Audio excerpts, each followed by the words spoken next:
Oh, all the newfangled stuff. Good morning, everyone. This is a regularly scheduled meeting of the Fort Myers Beach Local Planning Agency. It is Tuesday, October 24th, and it is 9:01 a.m. If you would all please stand for the invocation and the Pledge of Allegiance. I pledge allegiance to the flag of the United States of America and to the republic for which it stands, one nation, under God, indivisible, with liberty and justice for all. So our invocation this morning is just going to simply be, I wish you would all join me in wishing Jane Plummer a very happy birthday. Oh, happy birthday. Thank you.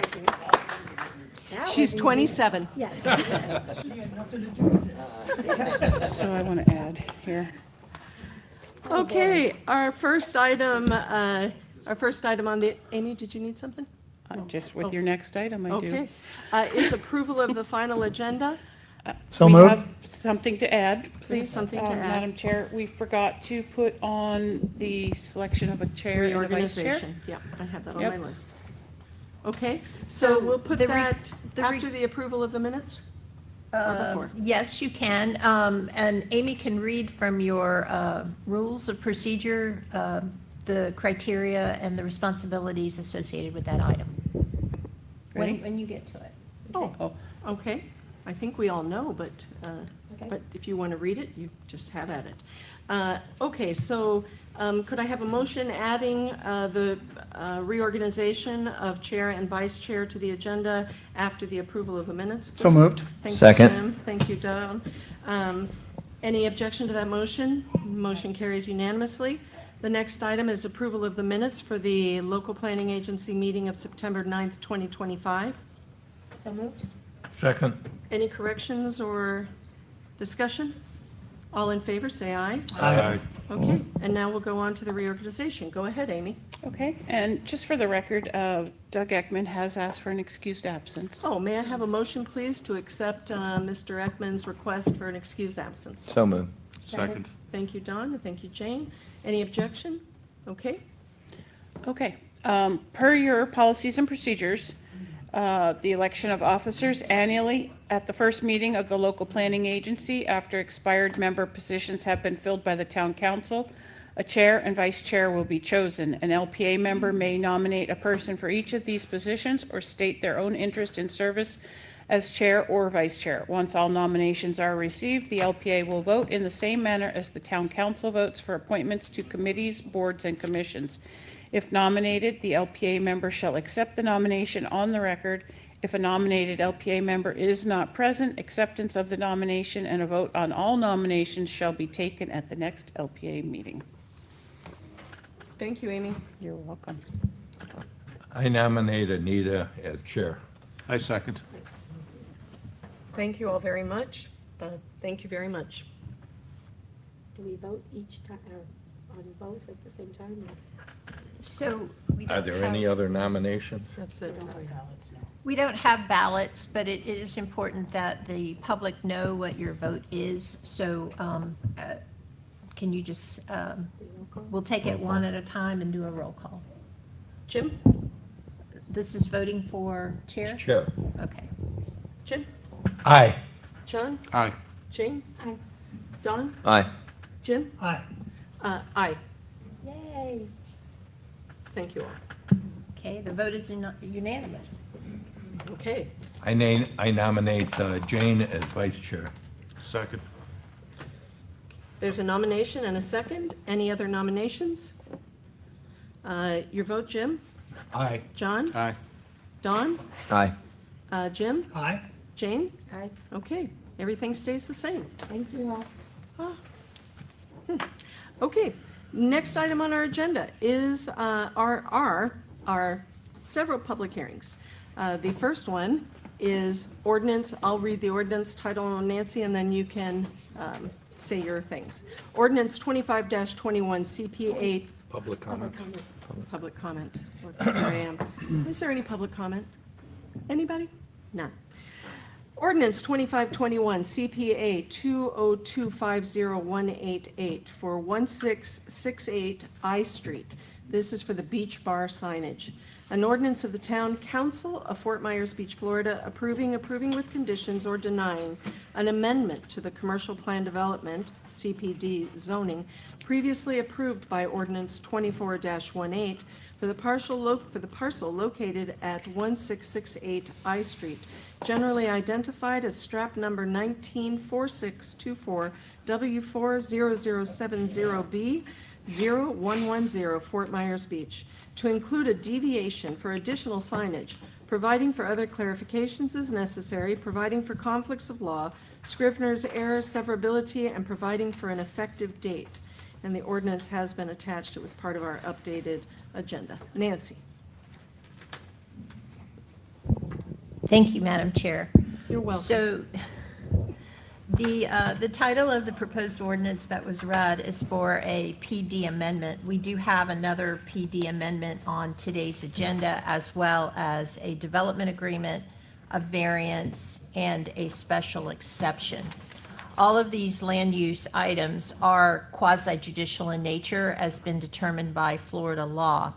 And this requires that our LPA hearing today comply with procedural requirements that have been established in Florida law and in our land development code. Quasi-judicial proceedings, again, are going to be less formal than proceedings before a circuit court, but they are going to be more formal than the remainder of our meeting. And they must follow basic standards of due process that require certain notices, the application of the correct standards, and their decisions to be made on competent and substantial evidence that is presented to the LPA in written documents or through oral testimony. The LPA's responsibility is to evaluate the testimony and the information for each agenda item and draw a conclusion regarding whether the criteria in the Land Development Code or in state law has been satisfied. Pure speculation or opinion that is not based on competent facts cannot legally be considered by the LPA in evaluating an agenda item. Testimony by professionals who have been qualified as experts in a particular area has been considered competent evidence by Florida courts, as well as testimony by neighbors and residents who have fact-based information such as minutes, surveys, engineering reports, etc., or their testimony that is based on their personal information and knowledge. So members of the public, those that are in attendance, if you intend to speak, please keep my comments in mind. And when you come forward, please state your name clearly for the record, whether or not you have been sworn in. In Fort Myers Beach, we also have a section in our code that states a unanimous decision by eligible voting members of the LPA to approve a variance shall constitute final agency action that is subject to a request by anyone for an additional hearing or review of the matter by the town council if that request for an additional hearing is received by the town clerk within 10 days. So for purposes of efficiency, before we begin any of these public hearings, I would like to go ahead and put some items on the record. The first thing is I need to ask our town clerk whether or not all agenda items have been properly noticed pursuant to our Land Development Code and Florida law. Yes, they have been. Okay, and also at this time, I would like to ask the LPA members if any one of them has a conflict that would prohibit them from voting on any of these items. If you could disclose that at this time, this will ensure that we have a quorum present for each item as we get to that item on the agenda. Jim, any conflicts on any of the public hearings before us today? No, ma'am. How about you, Don? No. Jane? None. Jim? No. John? No. And I have none.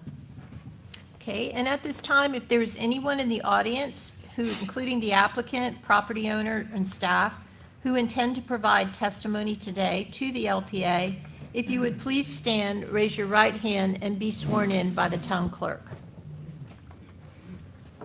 Do you solemnly swear and affirm that the testimony you're about to give is the truth, the whole truth, and nothing but the truth? I do. Okay, everybody's So, been Madam sworn. Chair, we have read the title to the first item on your agenda today, and at this point, I believe you'll be asking for Ex parte disclosures. Yes, ma'am. John, any ex parte on the beach None. bar? How about you, Jim? None. Jane? None. Don? None. Jim? None. I have none as well. Okay, Jason. Good morning, Jason Green, Community Development. I'll be presenting this today. As was read, the application is essentially for a deviation to the sign code to allow additional square footage of signage. And because it's a CPD, we have to amend that deviation through this process, which is before you. Essentially, it's 108 square feet of total signage, where the existing code would allow 32 square feet maximum. Based on the surrounding uses and the neighborhood, staff has looked at the criteria of the Land Development Code and the required section of findings and conclusions of the staff report essentially conclude that it is consistent with surrounding neighborhoods and or surrounding uses and consistent with what's typically been done in that area. As a side note, this is a unique process. I have to go through the CPD deviation process for signage, so we are actually exploring some ways to help business owners do that without having to go back into your CPD and amend that, because a lot of times you don't know what the signage is going to be when you're coming through for a CPD in the beginning. So it doesn't help them today, but maybe in the future it'll help some other businesses. So based on those findings and conclusions, recommended approval, and you can find those conclusions in the ordinance and the draft ordinance and the staff report before you. And I'll stand for any questions. Thank you, Jason. Any questions for Jason? Anyone? Okay, thank you very much. We'll have the applicant come forward.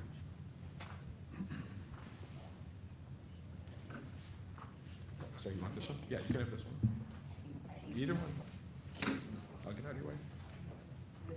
You Good need to morning. turn your mic on. Oh, yes, you have to Thank you. push the button. There you go. Good morning. My name is Renee Oy, and I have been sworn in.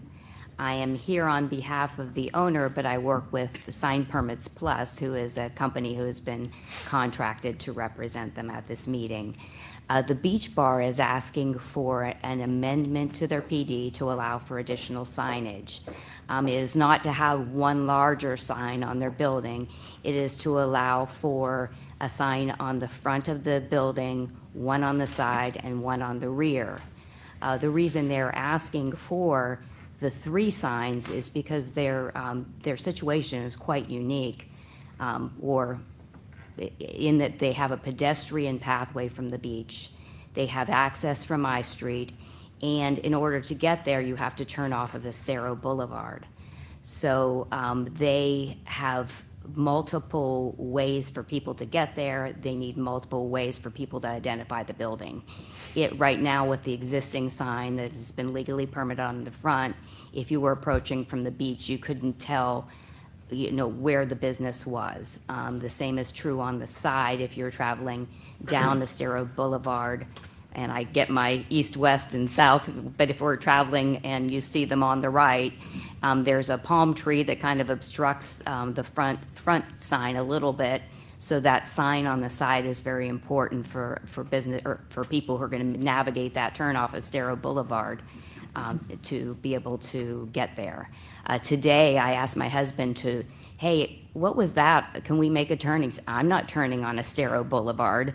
So, yeah, I mean, there's a lot of traffic going on there. You've got to make a decision to make the turn, and you need to have notice to be able to do that. So that sign serves that purpose. The signs that are designed, I assume that you received those in your package, that you can see that they're attractive. They're architecturally integrated with the building. They have their yellow signs. They are turtle friendly. The sides that are proposed, other than the front sign, on the side and the back of the building are non-illuminated year round. The back sign that faces the beach is just plastic cutout letters that say the Beach Bar, and the one on the side is a smaller 29 square foot sign. They look rather small in the scale of the building, which is a 3-story building. So visually create no blight. They're consistent with the neighborhood. If you drive around there, you'll see that it really is granting them the same sort of signage that has been allowed to other neighbors in that area. The other thing to consider is the setback of the building from Estero Boulevard is over 200 feet. And so that's, that's quite a distance to be able to view the signs. And so we feel these are the minimum signs necessary to be able to identify the building and prevent any confusion from somebody traveling, coming up from the beach, to be able to not, go to the right place and not end up in the neighbor's yard. So I think that I've covered the major points. Do you have any questions? This is my first hearing here, so I don't know if you would do that at Thank you this very point. much. Yes, we'll ask you some questions. Jane? Are you comfortable with the 13 conditions that are provided as for Jane? approval? Okay, now go ahead. Are you familiar with the 13 conditions that are in the packet? Well, yes, I think they were just pretty much to cover any issues that might Just wanna arise. make We sure are, that you've yes, read them yes. and that you have no Yes. problem with them? Sorry, Jason Green, just a reminder, there's 2 new conditions. The 11 were on the CPD previously.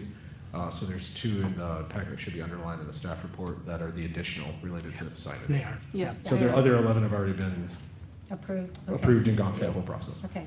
Yes, yes, Thank you. Any other questions? Thank you very much. thank you.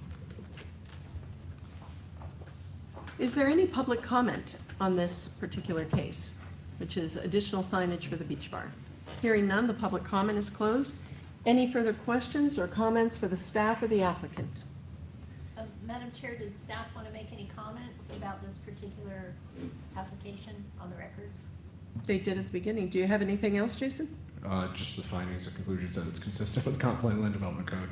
Okay, And that you're recommending approval with conditions. Yes. thank you. So the recommendation for staff is approval with the 2 additional conditions to the original CPD. Any further discussion? If not, may I have a motion, please?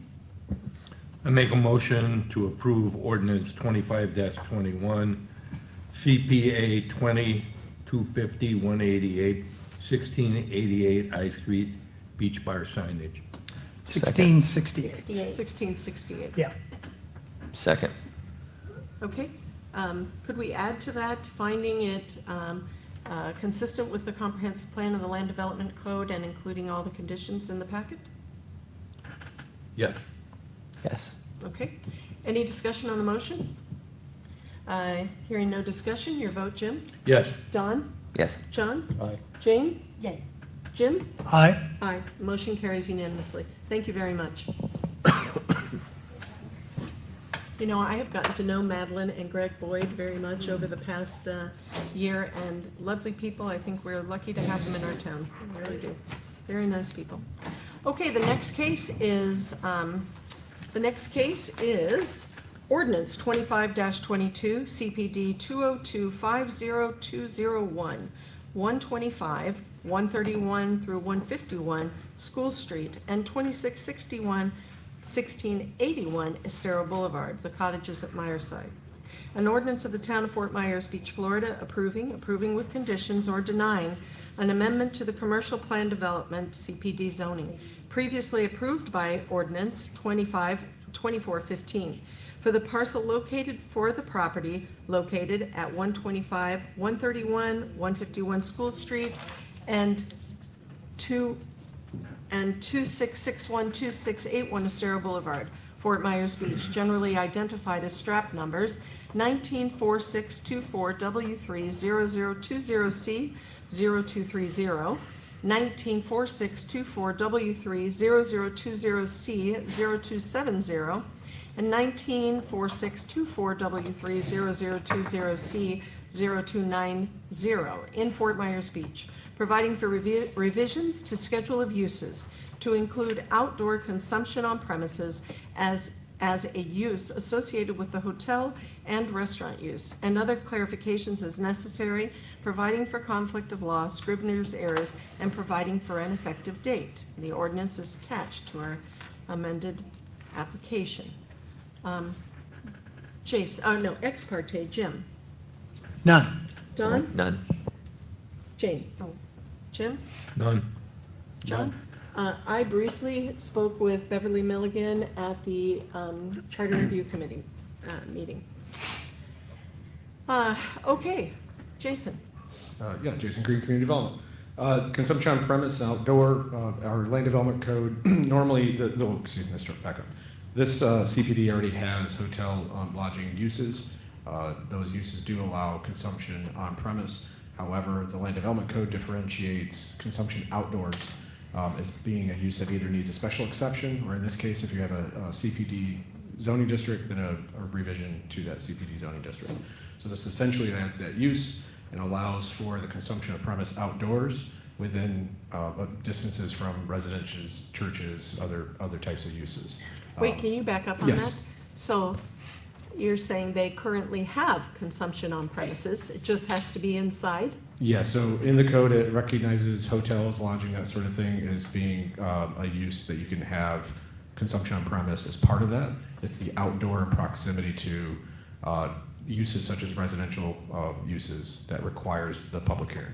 And currently, it's only beer and wine.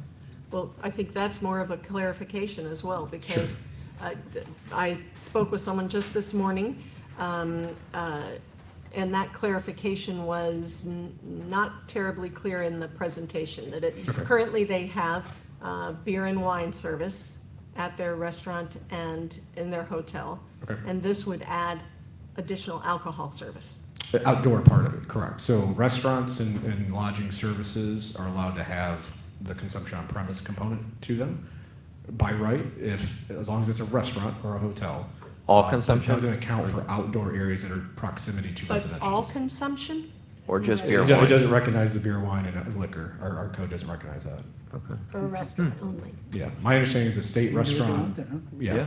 I don't, correct.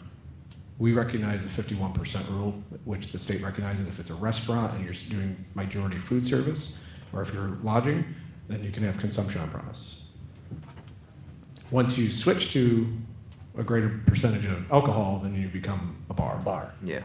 But in addition to that, the outdoor consumption within proximity of residences and churches and other things, and other bars, becomes a trigger point for public hearing. Okay, is everybody clear on that? I'll tell you, I was not clear on that. Yes, I understand. The code, we have to read it a dozen times each time to make sure we're, I'll tell you golf what courses makes are me- exempt, right? What There's made a me whole- not clear on it was what my conversation with Beverly was specifically about. She said to me, we need to be able to sell alcohol. Correct. And I thought, okay, she needs to be able to sell alcohol as opposed to beer and wine. So I'm thinking a margarita or a martini in lieu of a Miller Lite or something. Sure. So- But that is not the distinction. The distinction is, in this case, is strictly outdoor sale and consumption versus indoor sale and consumption. Correct. I believe that a restaurant alcohol permit at the state does allow more than just beer and wine. So our trigger and our threshold for the town code is restaurant, you can do consumption. And unless you have outdoor, that affects neighborhoods, essentially. So Jason, let me ask, since it's a sworn testimony, And Jason kicked me when I said you something. said you've read the ordinance, read the code several times. So is the code clear? It took you that long to figure that out? Or are you interpreting what you believe the code says? Is it your opinion that you're testifying to, that it's okay to do, or the code actually demonstrates that? So it's my reading of the code, correct? It's not an opinion, it's just the code is Very good. complicated because it sends you to another section and then back to another section, right? Excellent. So hopefully we can clear some of that up. That But it helps. also doesn't talk about 2COP or any of these other traditional terms. Those have been things that have been traditionally conditioned on public hearing applications to limit places to those terms. I don't even know if those terms are even accurate with the state. They've changed around the terminology and the type of licensing they do. But there are conditions on previous applications that limit them to beer and wine. Yeah, and I don't mean to overbuild the watch here, I'm just making sure. In other words, it's hard to find, but if you know where to look, you can find it as it's represented you Well, to no, us so, today. yeah, so the code goes through a whole bunch of sections, talks about alcohol consumption, and then it has uses that are essentially exempt from, basically being determined that they can have consumption on premise. Golf courses is one, restaurants is another, and all that. So then it triggers another section where you have to do a public hearing if you're within 500 feet or other distances from this list of uses outdoor. And so bars are within that proximity, they have to have a public hearing, whether they're indoor or outdoor. outdoor consumption on premise from a Public hearing restaurant would required. trigger another public hearing. Yeah. So it's basically been created because if you look at our island, Estero is all commercial, and it's, right behind it is residential. So I would imagine that's why that provision was put in there. And it helps you evaluate noise and other impacts potentially that could come with it. Okay, Jane? I just want to clarify, on the upstairs pool, it now has wine and beer, correct? Or it doesn't have anything? I believe it wouldn't have anything because consumption on premise outdoors adjacent within 500 feet would trigger this process. Okay, I'm just checking that. Yeah. Anybody else have any questions for Jason? Okay. I guess that was a presentation? Oh, no, I just wanted to make sure Yeah, that absolutely. everybody was clear on that, Yes. so go ahead. So I apologize for, my point was, it's a very big section that has a lot of if, then that components to it. And so it does get confused in the public very often about when those triggers happen. We've tried to edit it, but every time you edit it, it triggers potential changes, something else. So that's one of the things we'll talk about when we go to elective development code, how to make this more simple and clear for everybody. And again, state law has changed since that section was drafted, so there's a lot of moving parts there. As you mentioned, there's a request for, hold on, let me pull this up. So there's two parts to the request. You mentioned in the reading, there's a 3,000 square feet rooftop pool area, which is the third floor as accessory, that area is accessory to the hotel, and then a 690 square feet outdoor dining patio area is part of the existing restaurant on the ground floor and would be, again, service to the alcohol out there is limited until this process occurs. It is an amendment to the CPD in order to add that use and meet those criteria. Essentially, you can't do a special exception process when you have a CPD because the uses and the controls of that CPD are within the CPD itself. If they didn't have a CPD, they would be here with a special exception. So based on the findings and conclusions required by the Land Development Code, we've analyzed the uses, and I think we just talked about some of that. It's associated with uses that are already approved and part of the site and the development. Staff has recommended 3 conditions related to this amendment, and based on 3485, 34216 of the Land Development Code, basically the outdoor consumption on the premise at the Cottage of Honor side, consistent with the existing surrounding uses of the site, and appropriately controlled through conditions, and recommend approval. Okay, questions for Jason? Jason, I have a question about condition number 3. It says that it'll be permitted only as an accessory to the existing restaurant. Development must comply, which was your last statement. Yes. My question is there any difference or uniqueness between the 3,000 up on the patio versus the one that's attached to the smaller parcel that's attached to the restaurant? Oh, that's a good point, and I apologize. We're trying to use the term associated instead of accessory. That's been evolving, and part of that is because there's been some separate conversations with other people, not this project or the other one that's on the agenda, but trying to make alcohol accessory to things rather than the alcohol consumption in the code is recognized as a use, and we need to be here doing this to discuss that. Where it is associated with a restaurant because the code allows alcohol with a restaurant. Mm-hmm. So your question about the pool is associated with the hotel, the same thing. If it was enclosed, it would be allowed to have consumption on there. The fact that it's open air is what requires that part. So yeah, I just use that term. It should be associated with the pool and a restaurant. Those two areas are separate to what they're associated with. Right. And those two uses are already part of the CPD. So perhaps the existing restaurant and lodging. Yes, that's should right. be Yes, more associated with correct. restaurant, lodging, and restaurant, right. The main thing is because the 51% is challenging to evaluate and track from a town staff perspective. We want to make sure, because, and I'm reading from past experiences here, but bars have a different scrutiny, and you want to have that evaluation. So if it becomes a bar, we want to make sure that nobody thinks that they're able to convert to a bar and still have that outdoor consumption. Because there's an expectation that the 51% food, 49% alcohol helps control some of the issues that come along with it. So that's where we're trying to go with those conditions, and you'll see that in both. That's the attempt anyways. No, that helps. Thank you. Okay. Jane? Did you consider the hours of operation at all for this, considering we limited Margaritaville to sunset at their outdoor pool bar? I'd have to go back, that's a good question. I'd have to go back and look at those. I thought they had a little bit more than that, was it? No, Okay. sunset. Those are all things that are depending on, traditionally those have been on bars, but those are things that you could, I'd leave it up to the applicant to talk about their hours of service. Pool being an example, what time is the pool open till? But the pool's open till, there's no time limits on the pool itself now, I don't believe. So if you want for alcohol purposes, that's something that has been done in other cases, yes. Don, questions? No Jim, any questions. questions? No. Okay. Thank you very much, Jason. Thank you. Patrick, are you making somebody?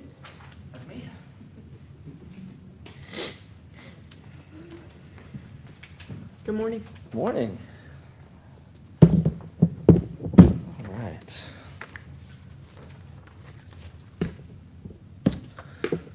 let me get this set up here.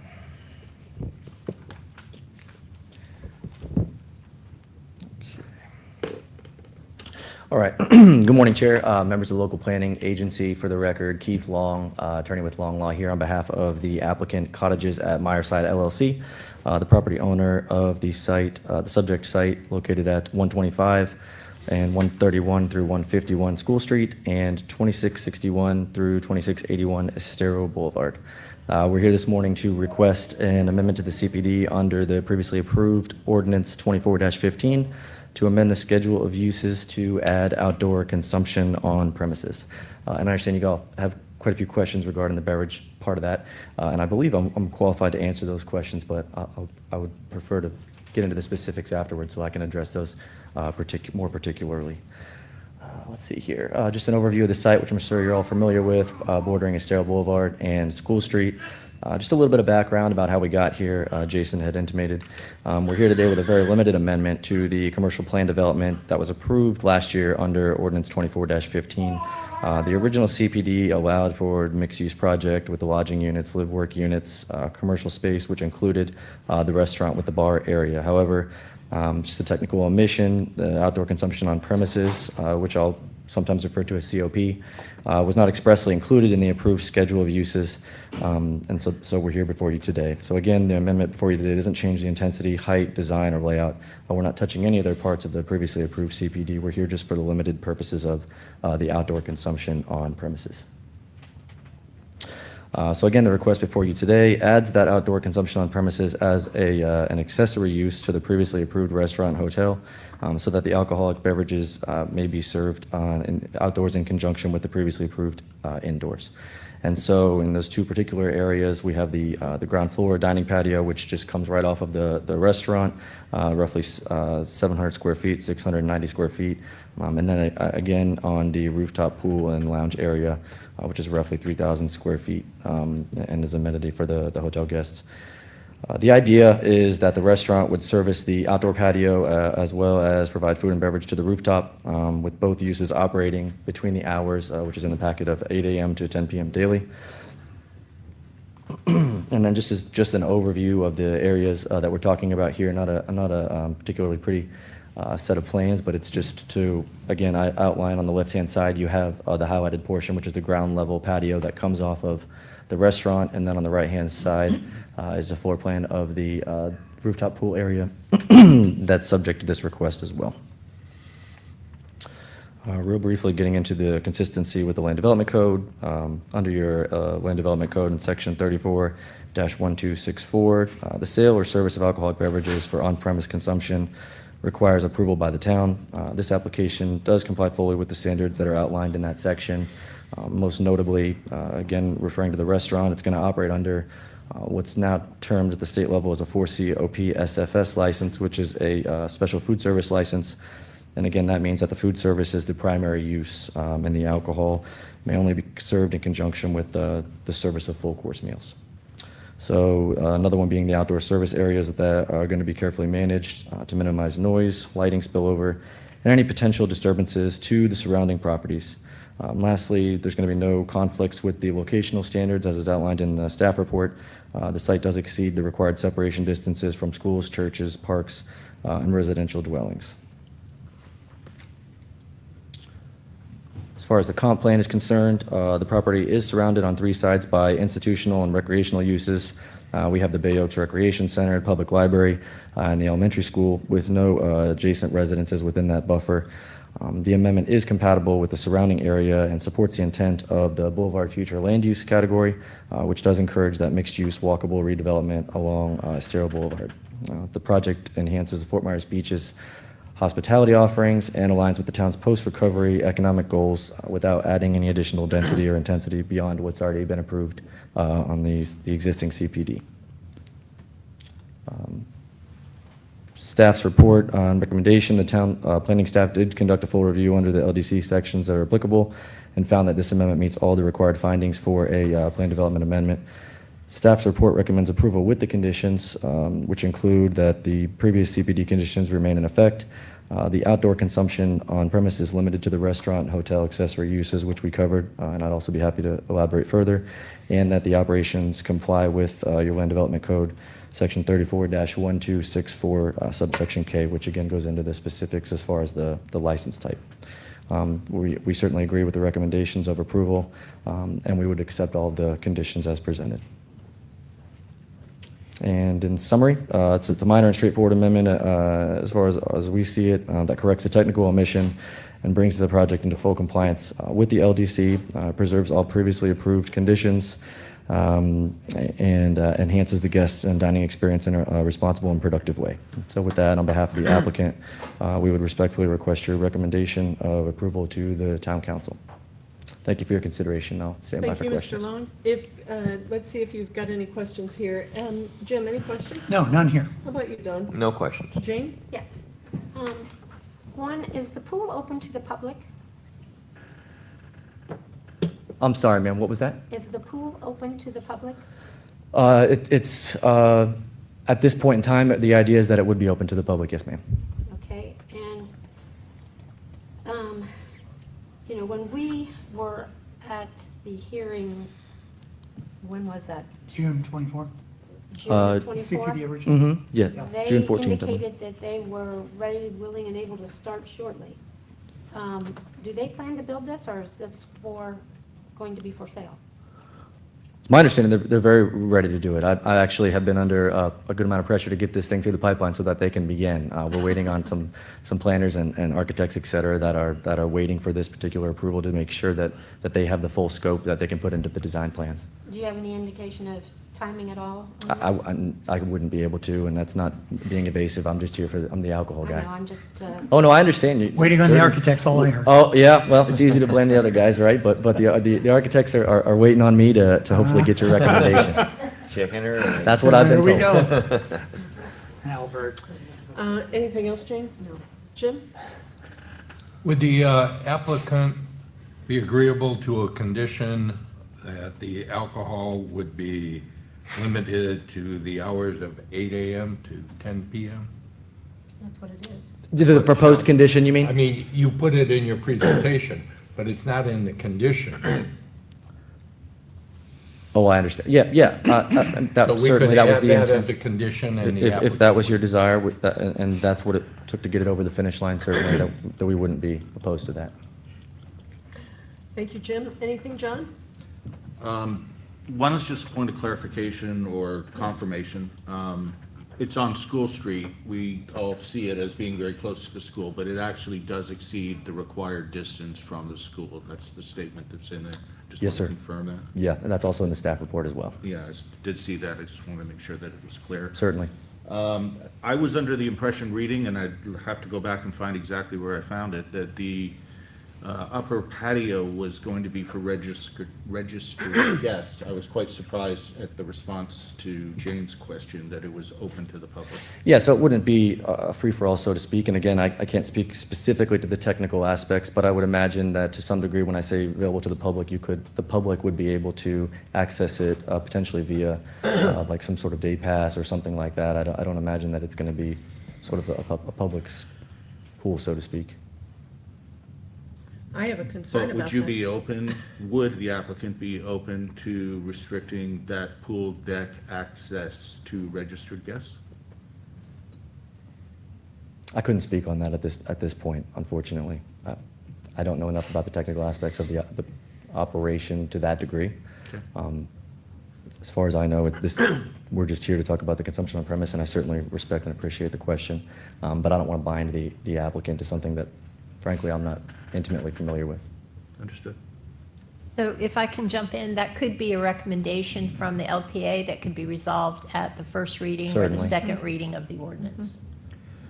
Jane, was your question around, that's an amenity offering for the island, or you're Right. concerned about it? Right, I'm a little concerned about it. Okay. You know, just because they do have limited parking and they are by the school and, you know, the hours are late for outdoors for that community area.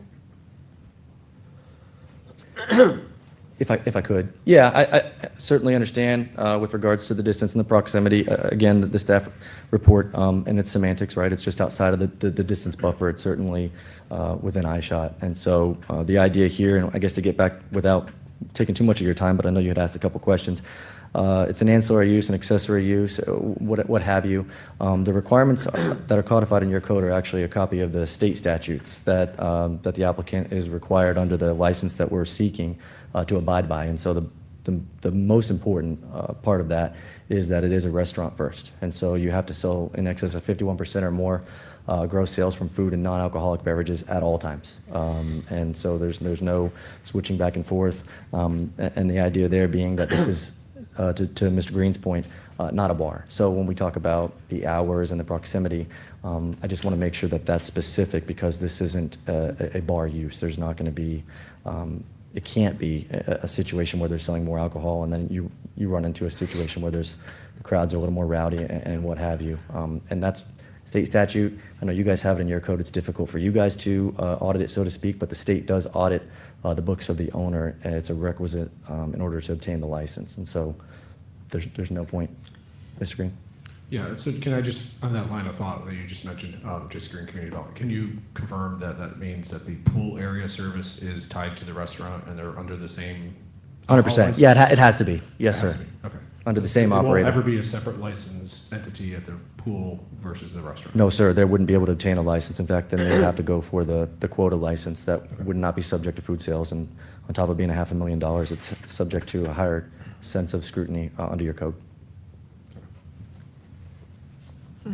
I'm just thinking back in the day when, you know, the ballpark and all the baseball games, we would go from there to the closest bar that was on Estero Boulevard and have our kids and everybody. And, you know, I'm sure we were a little obnoxious, but, you know, it was a fun thing and it was something our kids remember. And I don't know if that's what would happen to that. I just wonder about the, you know, I guess the amount of people that could go there, you know what I mean? Any further questions for Mr. Long? Thank you very much, sir. Thank you all for your Appreciate consideration. comments. Jason, do you have anything to follow up with here? No, ma'am. You know, my, maybe it's just curiosity, or maybe it's concern, I'm trying to decide. I remember during the CPD, so this restaurant is likely going to be an independent entity, somebody, it's not going to be run by the hotel. Is that correct? Do you remember that? Ah, okay, I don't, forget it. I'm sorry. And since he's just an attorney here for something technical, we don't have that. Patrick, are you gonna get up or not? Because no. I have concerns about the fragmented element of this. It seems to me if this was important, why wasn't it presented in the context of the CPD, where we could have discussed it more, and now we're just here for something technical, and maybe that's why we're here, for something just technical, but, okay. Madam Chair, if I could just Sure, elaborate sure. just a little bit on that, because there was some discussion after Mr. Green's presentation with regards to what is currently an existing, I don't want to say right, but existing approval under the CPD. It was an approval for the indoor consumption on premises for the full alcohol service in conjunction with the restaurant. And Yes, so, I understand that, but, the joy of a CPD is it brings us a full package Sure. picture. And we say, yes, all these pictures, all these pieces fit together, and you have our blessing, and we wish you many, many years of success. Sure. But now you've added another little tweak to that picture that we can't discuss the whole picture. We're just discussing one particular element, and that, it bothers me. Sure. It bothers me. Understood. Yeah, obviously, the intent isn't that this is a Trojan horse, so to speak, and I certainly can appreciate where you come from. The word I use in legalese, right, technical omission. I don't know that, that it's something that was done purposefully, again, understanding that it's currently approved for the restaurant and the bar.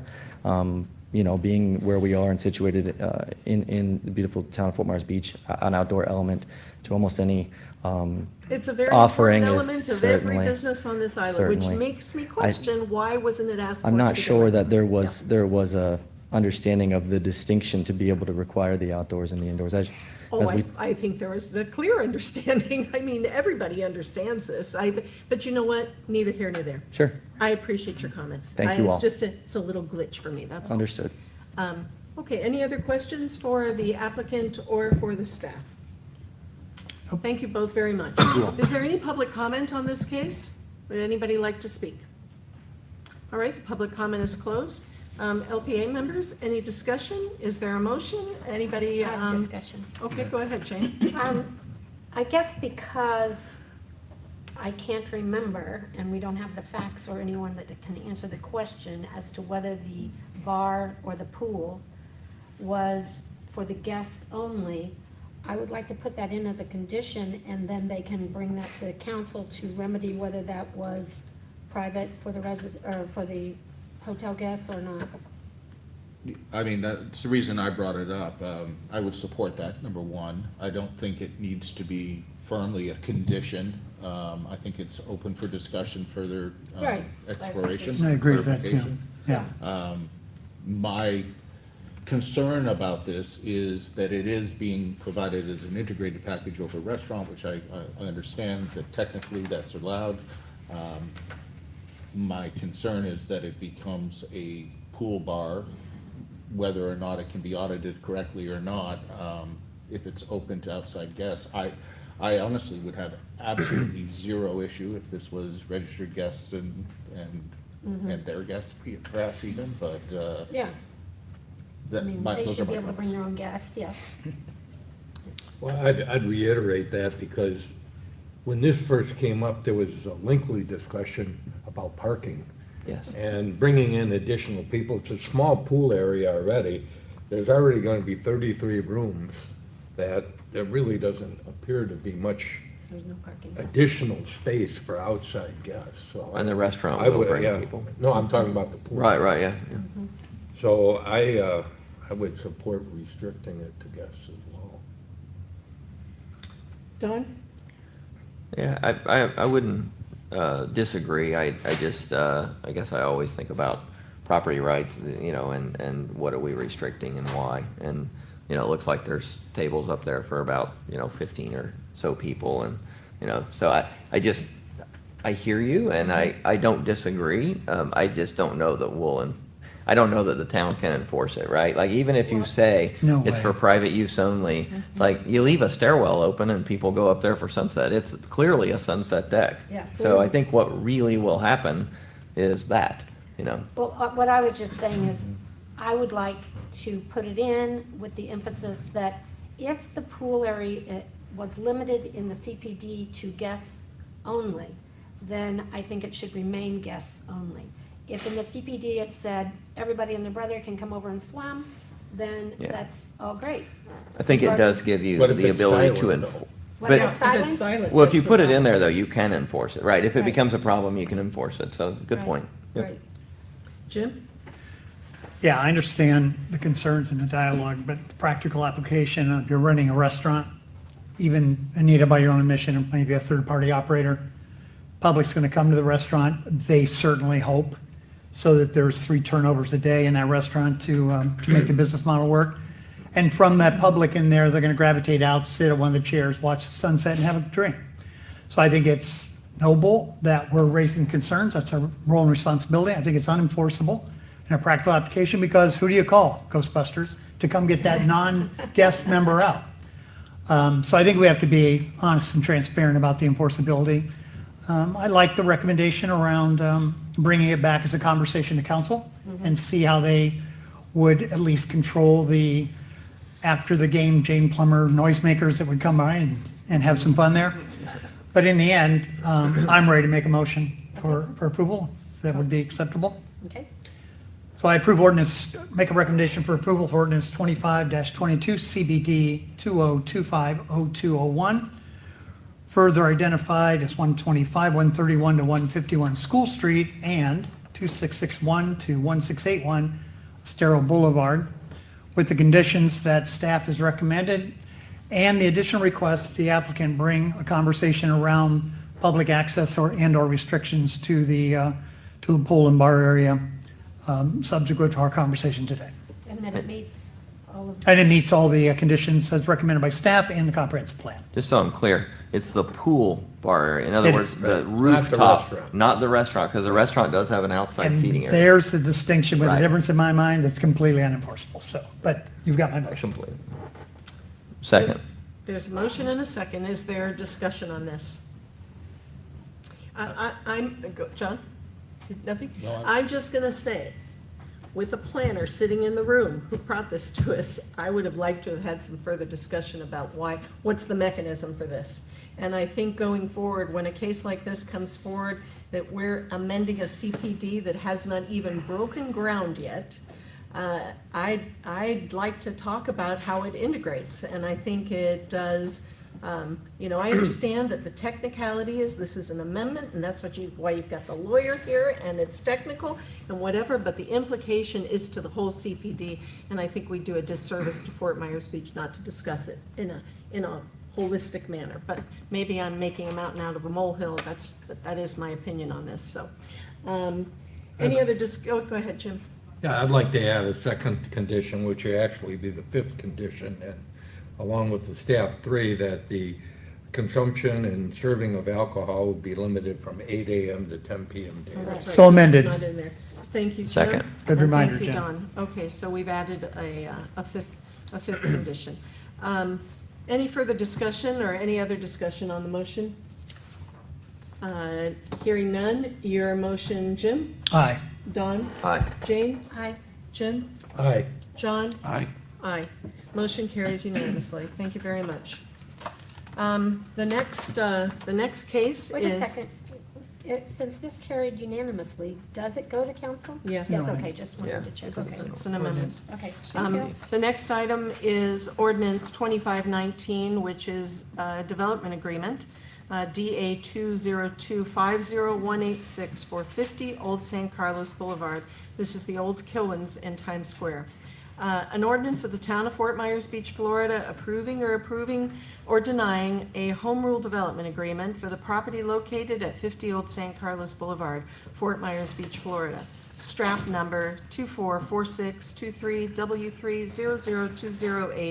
2446230020808002A, owned by Carlos L. Chavez, as trustee for the Carlos L. Chavez Trust, as authorized by Section 2-100 of the Town's Land Development Code and in compliance with the procedures for application and approval of the development agreements with deviations set forth in Resolution Number 24247 for the purpose of redevelopment of the property to allow a mixed-use development with commercial at the open ground level and single-family residential above, providing for terms and conditions, including but not limited to the identification of the proposed use of the property, a finding of consistency with the Town of Fort Myers Beach Comprehensive Plan, commitments and development obligations, deviations needed for development, providing for other clarifications as necessary, providing for conflicts of law, Scrivener's error, severability, and providing for an effective date.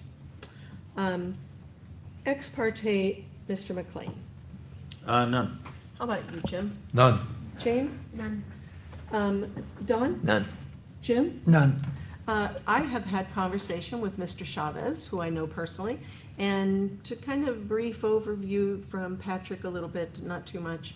And of course, I'm intimately familiar with the location of the property. Jason? Good morning, Jason Green, Community Development.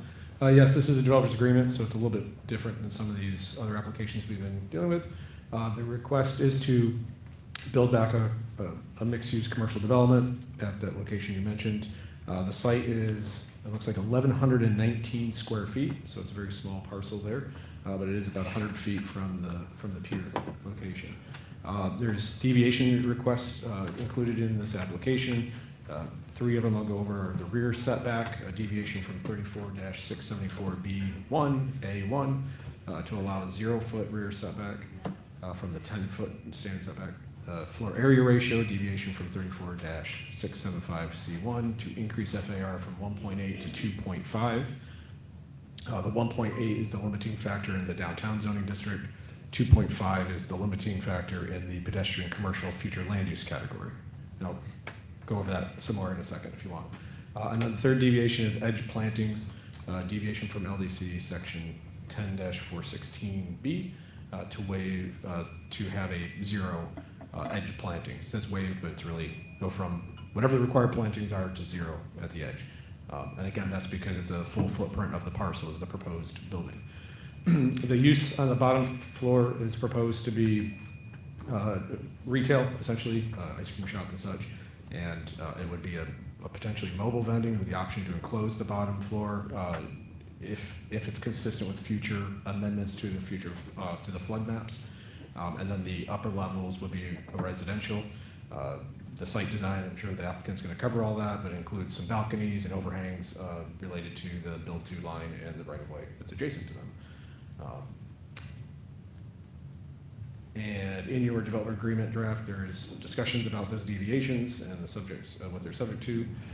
Staff has provided a list of some recommendations of considerations. One thing the applicant and I have discussed is the stormwater requirement.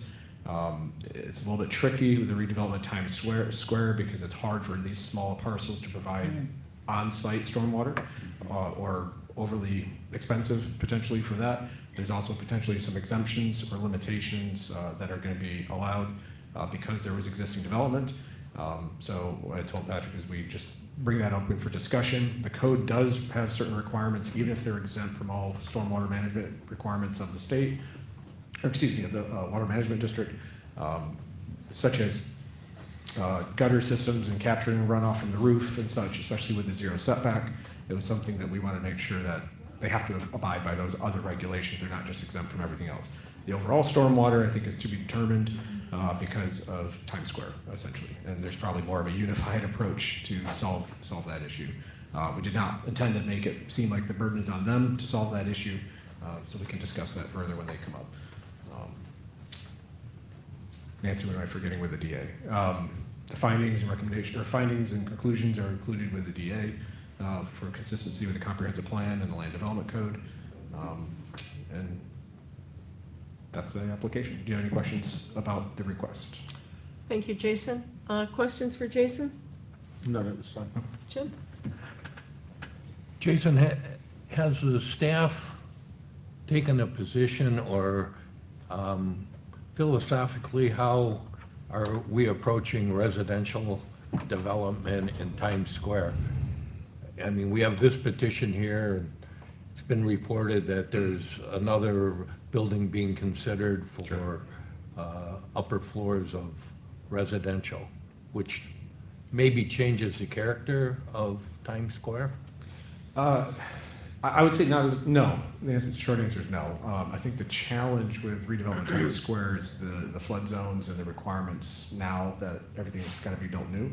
Obviously, there's conversations of infrastructure and other things that can modify that to allow more ground level.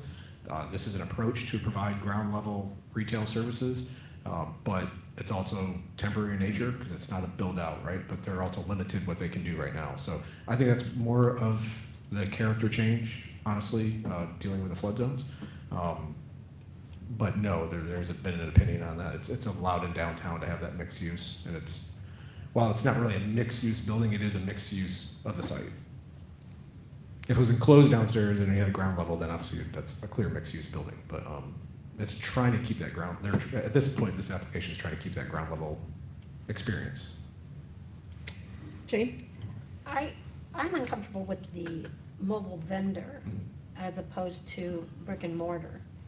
I think that that's something that, you know, if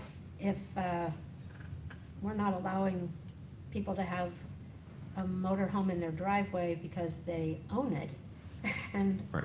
have room for it, I think mobile vending is, you know, has a place. And, You think it does or it does not have a place? well, we have a Different place. approval on the island for food vendors at the food truck place, but I think that we don't want it all over the island. It's like when we used to have mobile homes on Flamingo. It did not upgrade the properties around because of the mobile home being there.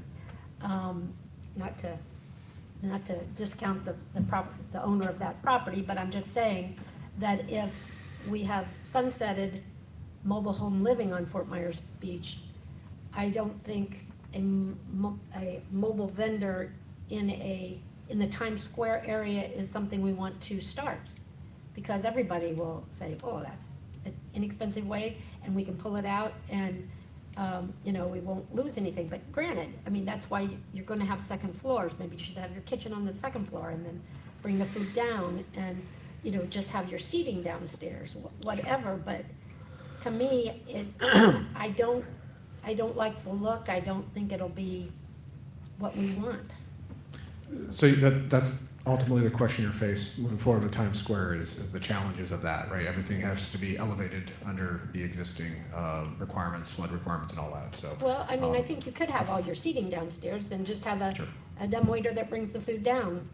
But it would create an avenue for a restaurant to be on the ground level without having the risk of losing it. But you know, Jane, everybody, the conversation about, oh, we want our small businesses back. This is affording a small business an opportunity. If that was brick and mortar, forget it. A small business So- is not going to be able to do it. So And- with the food park, they can take their mobile home to the food park. That's the opportunity that there is to have that. I don't think we want it all over the island. So, in my opinion here with this, Carlos is the first guy off the block at this point. There's all kinds of discussion about the wave mitigation wall. If something like that were to happen, it would allow him to close in that bottom floor and make it something more to what you're saying, what used to be in Times Square. But at this particular moment in time, and I think the reason that he's going this way, and I don't know because we never had the conversation, which by the way, my conversation with Carlos was only, is there anything that jumps out at you that you want to talk to me about? I said no, and it was more a process of how was he going to get in front of the LPA and when. Okay, Just I'll so you wait all to know. hear more Yeah, conversation, but that I- was my initial thing. Oh my gosh, a trailer, no. Okay, all right. Gentlemen, anything from Jim or Don? Anything for Not yet, Jason? Okay, Nope, just turn over the applicant. thank you, Jason.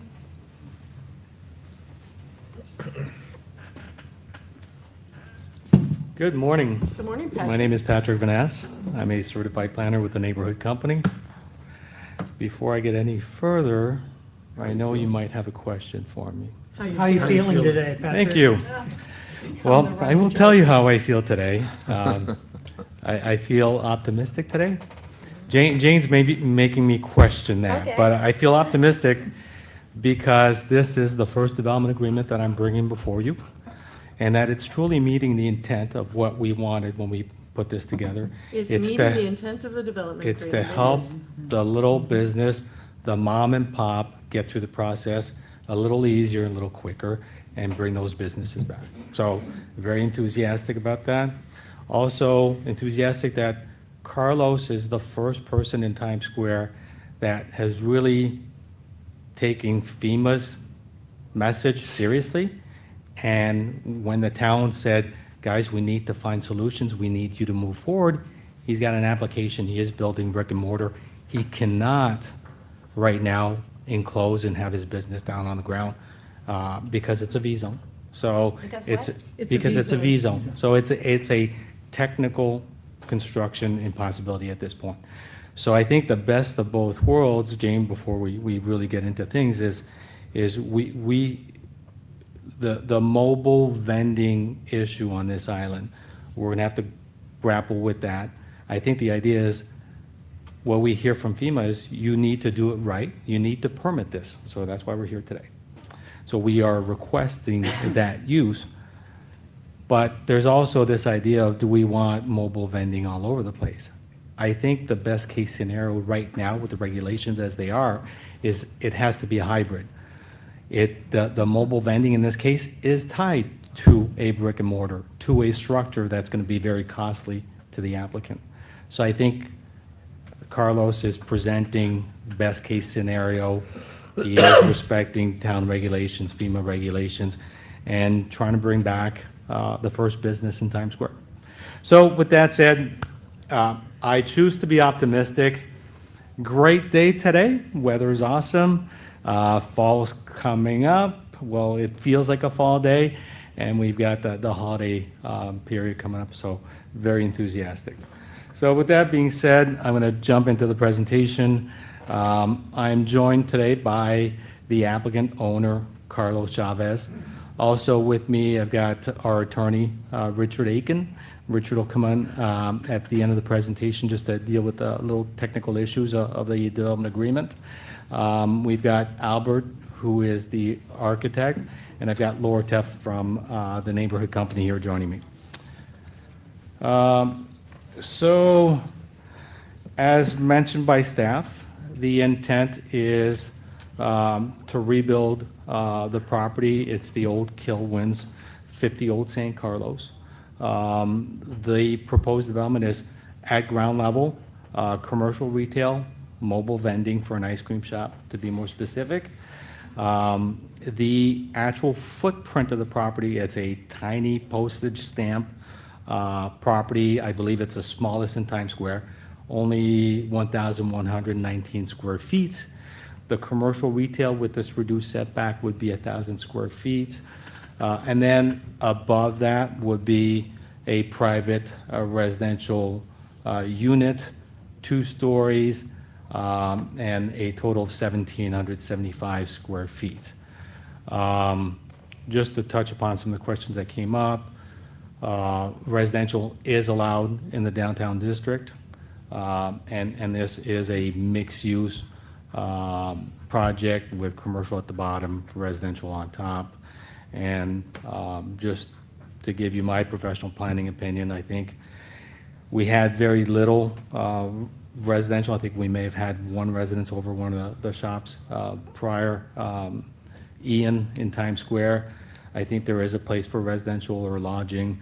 I think we want a mix of uses. We want to truly create a mixed-use district. We see that throughout the country and the state, where when you have those mix of uses, the commercial, the entertainment, the residential and lodging, it creates a vibrant area, and I think that's what we're trying to rebuild here on Times Square.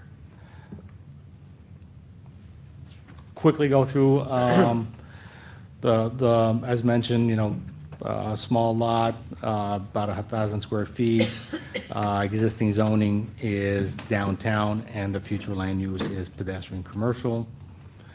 We need 3 deviations to allow this redevelopment to happen.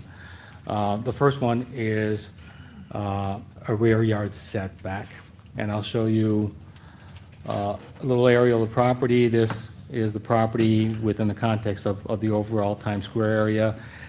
This is a bit of a close-up. So at the intersection of 5th and Old San Carlos, Times Square, is Bella Mozzarella. Bella Mozzarella is owned by Carlos and family members also. But what's interesting is that that property wraps around the subject property. So that reduced setback, the only property that is being affected by that is Carlos and his family, and they fully consent to this request. The other deviation is request increase FAR. Downtown zoning allows for a base FAR of 1.8. However, the pedestrian commercial future land use category allows applicants through this process, or CPD, to come in and ask for more. We are asking for 2.5, which is the upper limit in the pedestrian commercial future land use category. And last but not least is a deviation for edge building plantings. It wasn't really on our radar as we went through the sufficiency review with staff. Someone pointed it out, and they said, well, if you have a trailer that needs to come in and out, will you be able to provide that? We're asking for the deviation just in abundance of just, not knowing exactly how this is going to function, just being careful. I think the intent you'll see in the renderings is to have some planters that can be moved around, but not maybe permanent landscaping. So we are asking for that deviation. This is a rendering of the proposed building.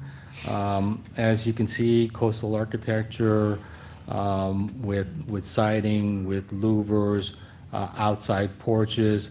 Again, the idea is to activate that public plaza. Down below, to meet FEMA requirements and building code requirements, it's open, and we need to use mobile vending at this point if we're going to have commercial on the ground. I think if this were, well, I can't even say that because I think, Jane, just to address your issue is specifically this is an ice cream shop. I don't think there's a world where people would want to go upstairs, choose their ice cream, and then, go sit downstairs. I think it's got to be at ground level. And I think for other projects, a restaurant, where if you do have a restaurant on the second floor and seating on the bottom, that can make sense. But mobile vending below, as mentioned by staff, and I think Anita brought it up, there is discussion about putting a wave mitigation wall along Times Square. We're hoping this happens. And if you look at our list of uses, that would then allow the option to enclose the downstairs fully if not just the wave mitigation comes in, but then there's got to be a permitting process, a process with floodplain managers to take this entire district out of the V zone and make it a coastal A zone. Then that allows us to enclose it downstairs and dry flood-proof it. So I'm just going to quickly go through the floor plans level by level. This is the ground level. About 1,000 square feet of usable space, space for the mobile trailer, and the rest of the space would be for open seating. And then we've got the staircase going to the second floor. These are the floor plans, floor plan for the residential unit. On the second floor is the living space, living room, kitchen area. Upstairs is a one-bedroom master suite with bathroom and closet. As you can see, it's not a big unit. It's not over the top. And I just want to point out that what I consider very kind of humble, kind of modest amount of space here is at 2.5 FAR. So, I think there's a lot of discussion of what does 2.5 FAR look like? What does it mean? There's your perfect example. We're not talking about crazy square footage, huge buildings. Again, I believe this is very modest. This is not a McMansion, and it is at the 2.5 maximum. This is the regulatory plan that would be attached to the development agreement. It lists the deviations and the development standards for the property. I've also included the floor area exhibit. I think Anita had asked us a while ago, can you guys just depict it where it's easy for people to understand? So that's what we're trying to do here. So You start off with the footprint of your property. In this case, it's 1,119 square feet. So if you apply a 2.5 FAR, you take the 1119 times 2.5, and that gives us, and I'm going to need my glasses here, that gives us a maximum square footage of 797 square feet. So that is the maximum square footage we can have on this property. As mentioned, downstairs, we have roughly 1,000 square feet, and each floor above is at 887 square feet. And that's how we get to the 2.5 FAR. Next slide just depicts an elevation of the property with the height and demonstrates that we fully meet LDC requirements for height and that we do not exceed height requirements. And then before I jump into the findings, basically say that we concur with staff that we are consistent with the LDC and the comp plan. We just noticed yesterday, as we were going through the development agreement document, we noticed that what our attorney had submitted, there's some slight little changes. It's been reformatted and renumbered, so we hadn't noticed initially. So we just want to point out a few little items that we want to address, and I'll let Richard do that. And we've already mentioned that to staff and to the town attorney. They're relatively minor, and I think if we can just agree on the language, or just agree that we can correct the language and come back to council with that. Okay.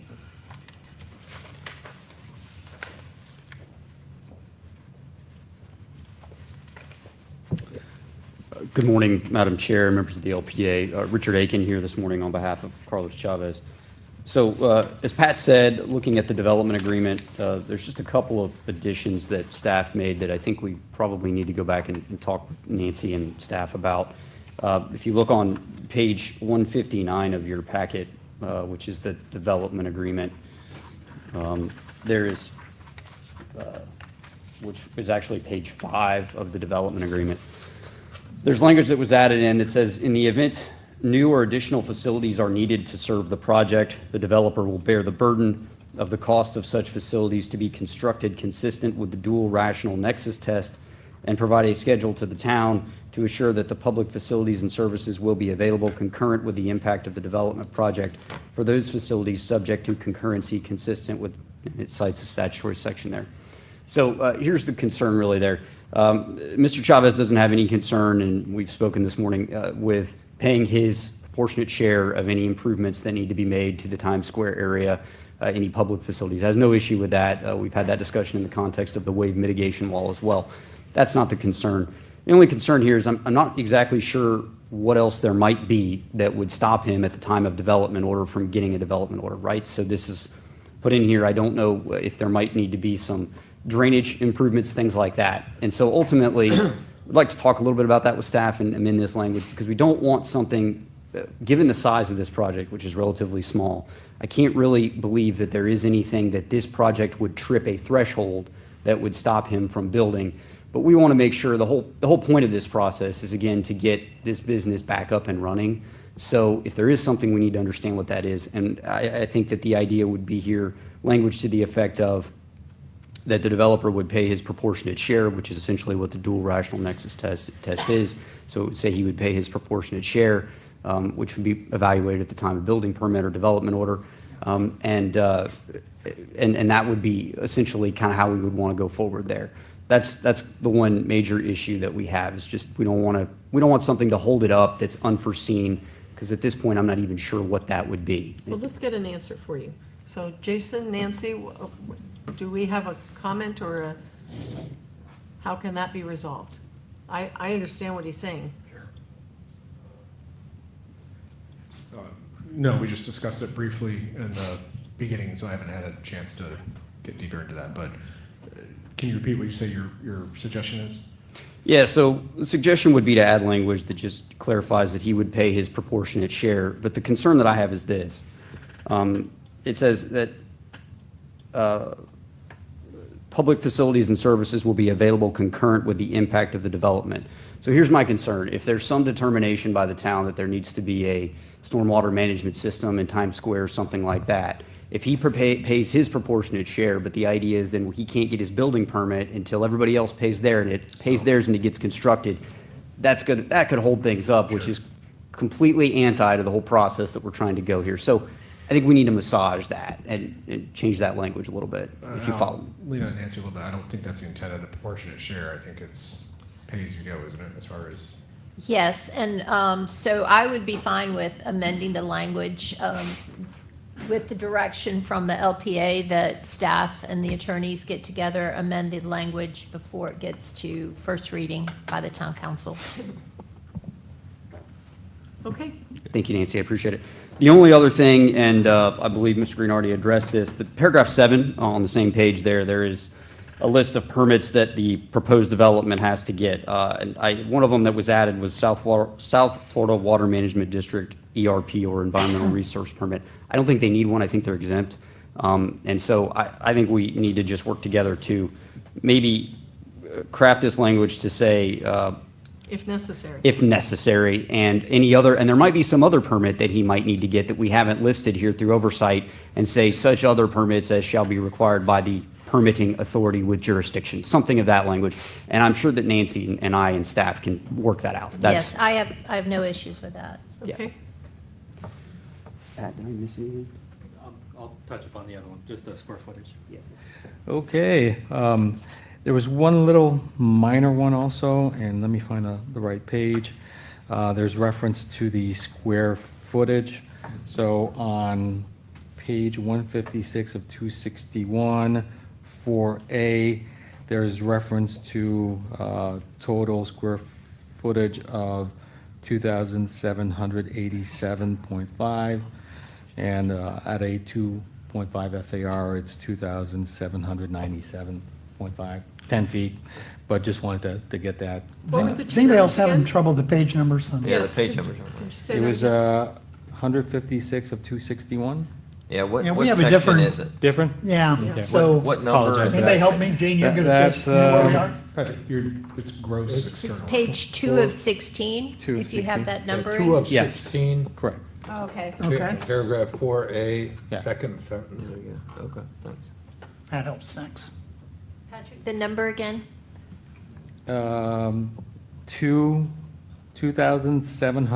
2,797.5 instead of 2,787.5.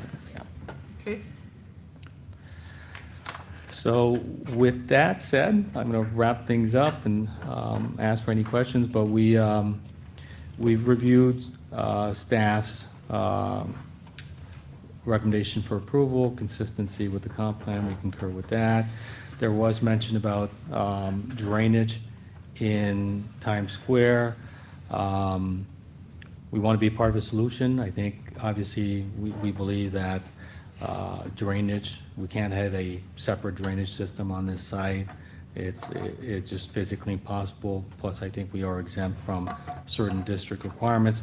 The town does have a centralized plan covering the island.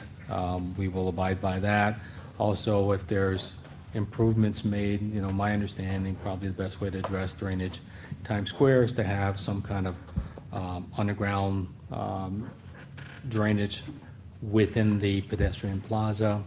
Again, if there is any proportionate share or the requirement to hook up to that system, no objection with that whatsoever, but our client is not in a position to be able to build a system for everybody else.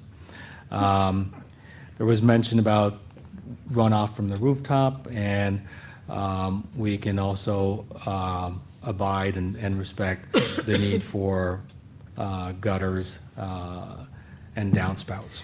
Not a problem. Patrick, can I just ask, the email that I received from you also had some highlighting on page 3. I just want to clarify if anything is requested, or maybe that was just a note to yourself. Under landscape, no trees and landscape have been provided. The request is for maximum build-out. There was no request from that. It was just a little different from the prior version, but no, That's okay? yeah, no. And then, let's go ahead and see if there's anything else. Also, on page 6, the consistency with the comprehensive plan, maybe the wording Same was thing, we just don't a little object to tweaked that. a little. The wording was slightly different. Okay, and then amendment was highlighted. I don't know, maybe that's just oversight. Okay, but basically, there are three requested changes that you guys would like, and again, I don't have any objection from a legal perspective. Jason, did you have any? No. Okay, do we have questions for Patrick? Jim? Patrick? Yep. So I don't know whether this applies to Legos or an erector set, whatever you played with growing up. But Bit of as you both. know, when you build the first one, Yeah, there becomes the echo of all around it, Yes. connectivity, the pedestrian experience, the whole thing. You have enticed us in the past, led us to believe there's an opportunity to synchronize the Times Square experience by working together and collaborating and showing a master concept, if not a master plan, on how all these pieces and parts would synchronize each other and create an experience and obviously self-fulfilling success for everyone.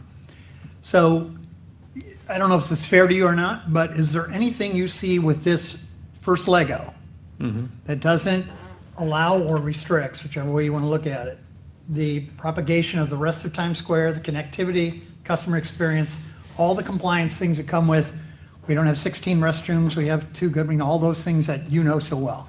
Can you react to that from a planning standpoint and Yep. all the work you've done to entice us up to this point, that that's a dream Yep. we should at least have?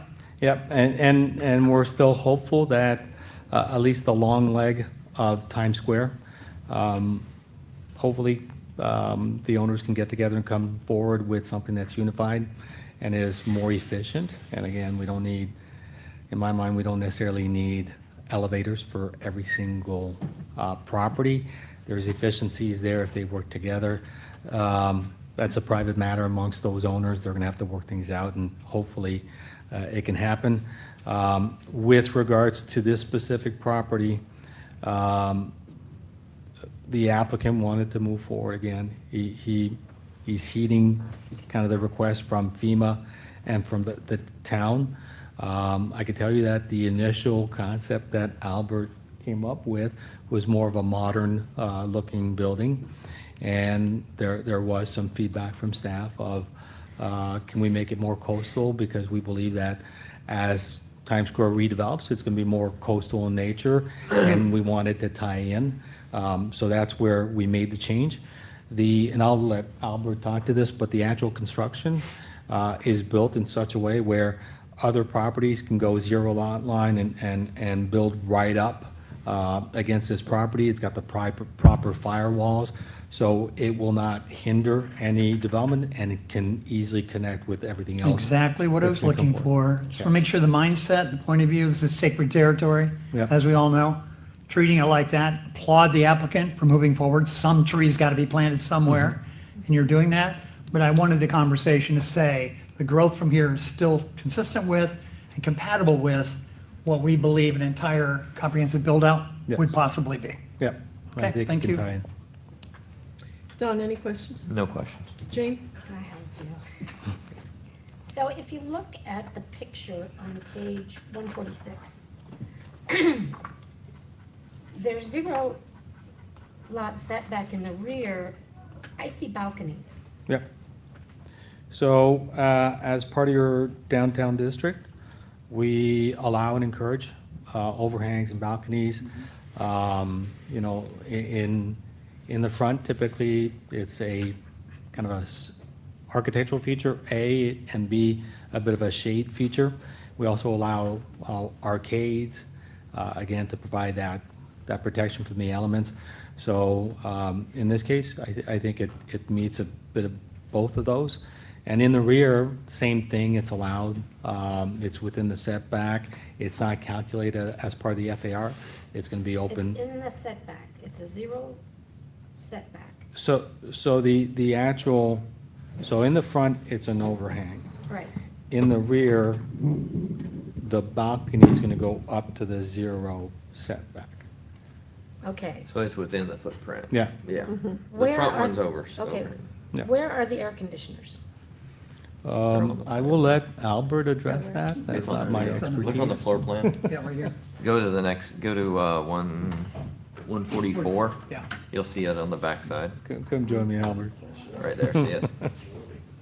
Okay, It's on the back balcony, Okay, I'm s- closest to Bella. I'm sorry, I missed that one. Okay. Good morning. Albert Jammer, Studio D architect for the project as well, too. Regarding the air conditioning system, that will not, well, obviously, we're building a zero lot line, so we can't have anything bypass a property line in general. That'd be a property right violation. Things like fire risers, air conditioning systems, a system for this building, there's a lot of options. It'll be on a patio in the rear, screened by the railings on the upper floor. We're looking at more of a VRF system, which is a variable speed mini split system, which is not like the typical big box that you see.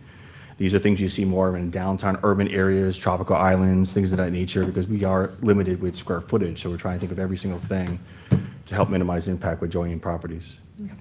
Okay, with the picture that is still on 146, the little thing underneath the living space that's like, and maybe a blue color? Are you referring to the rendering or the? Louver. A louver kind of shielding that's on, yeah. So at the bottom, they have, you have that 1 foot of whatever. What is the possibility of putting that around the mobile home or the mobile trailer to camouflage it? And, you would still have your opening and things like that. It just won't look like a trailer. And then you have a gate or a garage that opens and closes or whatever, but it's all water flowing free, and yet it's not a permanent fixture. Okay, I will try to clarify what you're asking, and then I'll let Okay. Albert address it, but I think what you're asking is, this is the footprint, and what we see is kind of a footprint for that mobile vendor, that trailer. I think what you're saying is, on this side where the seating would be, kind of just having a full louvered wall? Yeah. Is that correct? I- I'm saying enclose it. It'd have to with be a gate or gate something to be able to get the mobile out. To get the mobile out, yeah. So I'm just saying, make it an enclosed box that you put the mobile in, and it has an opening with a, whether you take the shelf, that you'll be serving out of on and off when you have to get the trailer in and out, but it will camouflage it to the point where it's not an RV sitting there looking like an RV. Well, it's not an RV, it's a food truck. The thing is, just we a don't want to commercial camouflage the business. That was my strategy as an No, but architect.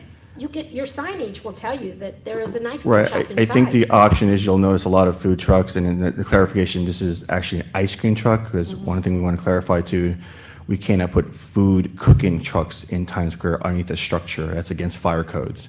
But an ice cream truck is different, because that is not cooking, there's not grease, there's not exhaust and all that stuff. That's different. So part of the ice cream trucks you'll see around the country, a lot of them have a very large artistical painting on the exterior. It's not a boring white truck. It's not a gray boring truck. I think if you look at what Carlos has already done to his trailer already with things like the menu sign, the planters, the lads, I think I'd like to keep it open to that rather than locking him in to a facade that's Isn't there an blocked off. argument you want to see it when We- you're walking by? We want to be able to see the food truck because we want to be able to have the colors of the true truck, the branding of the food truck, our ice cream truck basically, and that, for visibility. Signage, that's something else we'll add to the building later on. We also understand too, if what happens next door, because obviously this is a vacant building standing in the middle of nowhere right now. But where Plaka used to be, if they come in, it's also going to block the visibility of this ice cream trailer. So it becomes challenging for a business standpoint. We want to be able to celebrate it. And this is the first step, I believe, is a proper way to make this work with all the codes and restrictions. In my career of doing this for 20 plus years, or almost 30 years, this area is the very complicated place to build anything and is the most expensive place to build. And it's going to take time to still even get something to go vertical. I don't want to sugarcoat it. It is a complicated process to balance everything out. So what I don't want to do is restrict Carlos and locking something in to the point where now foot traffic becomes a challenge on there. And we're adding more things to do it. Let the food truck, ice cream truck, sorry, Jennifer Campbell, I can't say the word food truck, known her for years. But just the flexibility to have them do that in his business. So the question is, will FEMA allow a food truck? It's an ice cream truck. It's an ice cream truck. And yes, in the Federal Register, it's 6 months, light-duty truck as defined by the Federal Department of Transportation. FEMA does not define what a light-duty truck is. That's defined by the Federal Department of Transportation. There's very verbiage on there that lists all the cars and vehicles on there. So the term everyone uses is light-duty truck. Has to be mobile and ready to go. You can't have it blocked on blocks. It's got to be, still have the wheels. Very similar to what you see on the beach bar on the ground floor. The wheels are in there. They're hydraulically dropped. There's lots of options on there. It's got to be quick, back up the truck and go. So all those things that we will be working out through the development order process as far as the building department, but with our experiences with the other projects working in Fort Myers Beach, we've had these conversations with everyone in staff to kind of zone into what make sure we're compliant with. If I might add, with regards to any kind of trailer, mobile vending, for, just to clarify for people that might be listening, we were under a mandate from FEMA to properly permit those uses, because we kind of had a blanket resolution ordinance that kind of gave everybody a break following the hurricane. And I think the idea is that the trailer itself, when permitted properly, is not a problem. It just has to be permitted properly. And that's what we're doing today, is we're coming forward with a development agreement that would allow that use. So one other question, since you are asking for zero planting, would you have a problem with the condition that there would be required pots with vegetation? Yeah, no problem. They're already doing that, and as long as they can kind of make it work with ingress, egress, not a problem. Okay. Anything else, Jim? No. Jim? The residential unit, is that envisioned to be rental? Right now, it would be owned by the family, by Carlos and his family. I don't know if they've got a decision at this point, if it's going to be solely for their use and their family and friends. Well, it's or owner rental. occupied. Yeah, but it's going to be owned by them. My plan is just gonna be. Carlos, do you want to come up and speak?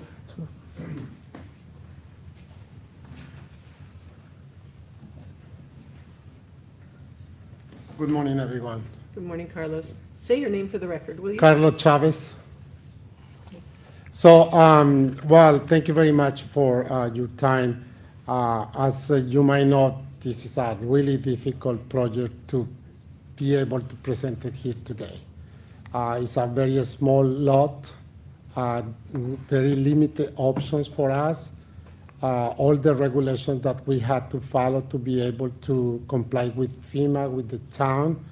The cost of building basically make it almost impossible financially to build something there. So the reason why I decided to build is because I want this to be my residency, and I'm not planning to rent it.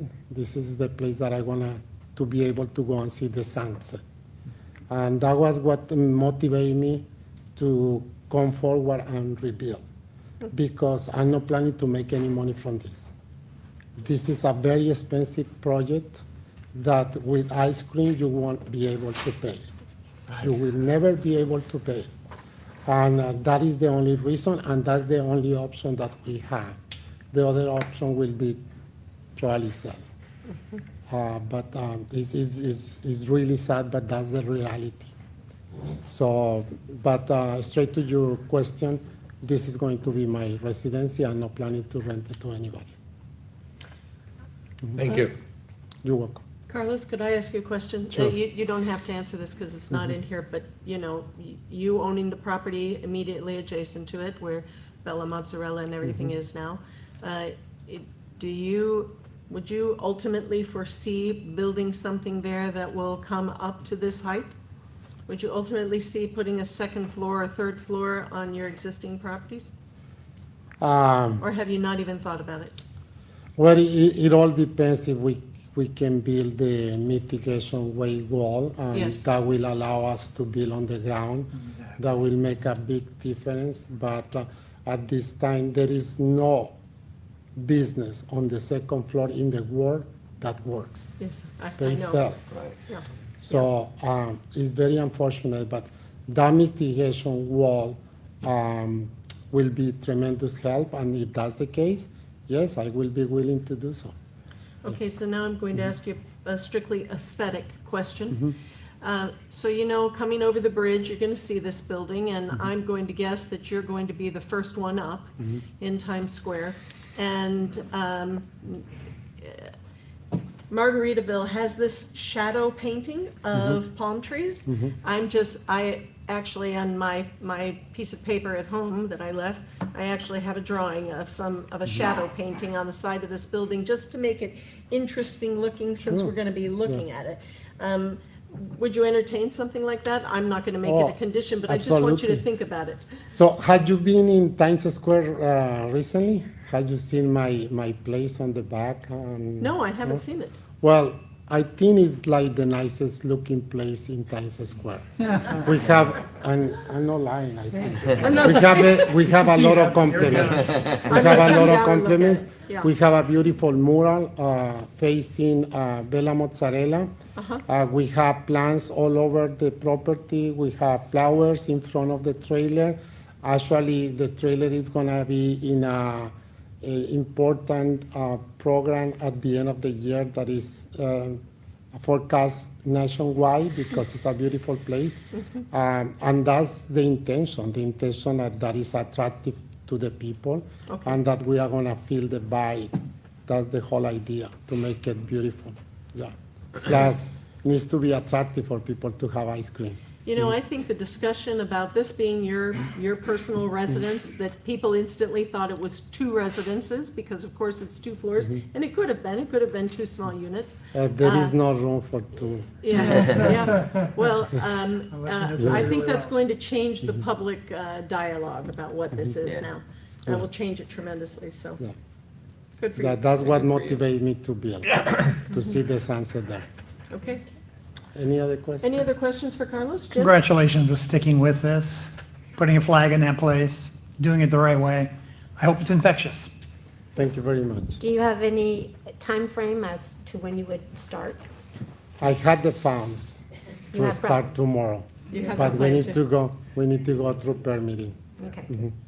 Okay. Yes. Good, good. Okay. Thank you. Other questions for the attorney, for Patrick, or Patrick, I'm sorry, were you finished in your optimistic mood? But I'm waiting to hear if the attorney has anything to add, but Okay. meanwhile, I can give you a little song and dance if you'd like. No, he's ready. He's ready, we don't need a song. We'd like to overrule that Ordinance. request. Yeah, thank you. No song and dances from Patrick today. Go ahead, sir. All right, so Richard Aiken again, for your record. I did want to just raise one other thing. Nancy reminded me when she asked the question about why paragraph 12, which is regarding amendment, was highlighted. And I went back because I was trying to determine why that was. And so we originally, in the version I sent over to Nancy, there was a provision in there that would allow the developer to terminate the development agreement unilaterally without the approval of the beach. Or the town, I'm sorry. The purpose of having that in there, and it does have some other language about you can't leave anything in an unsafe condition, anything that you've begun. The reason to have that is it kind of gives a little bit of protection to Carlos. The only reason I could think he would ever terminate it, and I think it may not really matter to him, but is that, let's say that there's some unified development plan that comes in quicker than he would imagine down there, and he decides, well, hey, we're gonna just go ahead and go with this and go everything together. We wouldn't have to come back through this process to terminate the thing. It really, the unilateral termination, in my mind, doesn't have a lot of downside to the town in one way of looking at it, because he's got to do this within 5 years anyway, otherwise it terminates as on its own, right? So if he terminates, he's just right back to where he sits today. There's nothing that he gets out of it by terminating. The only reason I think he would ever do that is if there's some unified development plan. I just wanted to raise whether that was it. I wanted to ask why it was taken out, or if anybody has a concern with taking it out. Nancy, you didn't raise it to me, so I wondered if it was an oversight. And I think it might have even been in the original draft that we got from. Yeah, there was some concerns previously raised with some other, I think, development agreements as far as the ability to terminate and walk away. But, I mean, you've given them an explanation. I would just maybe add the language that says, and it will revert back to the status quo of what he has today. Of course. That would be the intent. And again, I don't want to take up a lot of time, but really the purpose of having these development agreements is that there is a project that's coming to you that is so unique and so beneficial to the town that it needs to happen, and it needs to happen quickly. And in the event that it doesn't, then it does kind of revert back, and whatever benefits to the town or benefits to the developer, it just goes away. So that was the So is that something that determination. needs to be amended in the development agreement? So it would be my request that we add back in the language, and I can work on the details with Nancy to make it that it would revert back. And again, I want to make it clear, Carlos has told me over and over again, I want to build this tomorrow. I have no desire to do anything different. Being the attorney, I'm always looking out for, okay, well, what happens if this and if that? And that's my job. So I'm just trying to give everybody the ability to be flexible where it's reasonable. So if it's all right, Nancy and I can work on that language. Okay. At the pleasure of the LPA. Okay. Does anybody object to that? No. Okay. All right, thank you very much. I appreciate it. Yes, Thank you for your time. sir. Madam Chair? Yes, sir. I don't know if this is directed to anybody, but just to kind of get the conversation on the record, and maybe council or staff can deal with it. I remember during the conversations around the Salty Crab that this is an extraordinarily tight construction site. Lots of traffic, lots of pedestrians, all that reality of a small footprint with a lot of congestion. So I guess as we've got one now about to sprout, that we as a community and whatever logistics that we can offer, supply, recommend alternatives around that. So the staging for some construction and other materials can be dealt with as part of a on purpose versus by applicant. So I don't know where that belongs, but I'd like to see that conversation happen now that Times Square's in the center of our conversations, thankfully. So that whatever we can do to alleviate temporary locations, just like they're doing with the bridge on the south end, with all that area they're using on Lover's Key. I hope our town, our community, and other resident or other parcel owners can aggregate around something like that and say, we'll help each other with whatever we need to do. I heard that during the owners of the food truck park when the houses were being rebuilt there. So if we can just get that on the record for a conversation at some point, so we have that officially at least talked about, I think it would be helpful to all the residents there. Yeah. That was a question I was going to ask you. Gosh, I'm drawing a blank, a complete, Albert. Well, could you come back up for a second?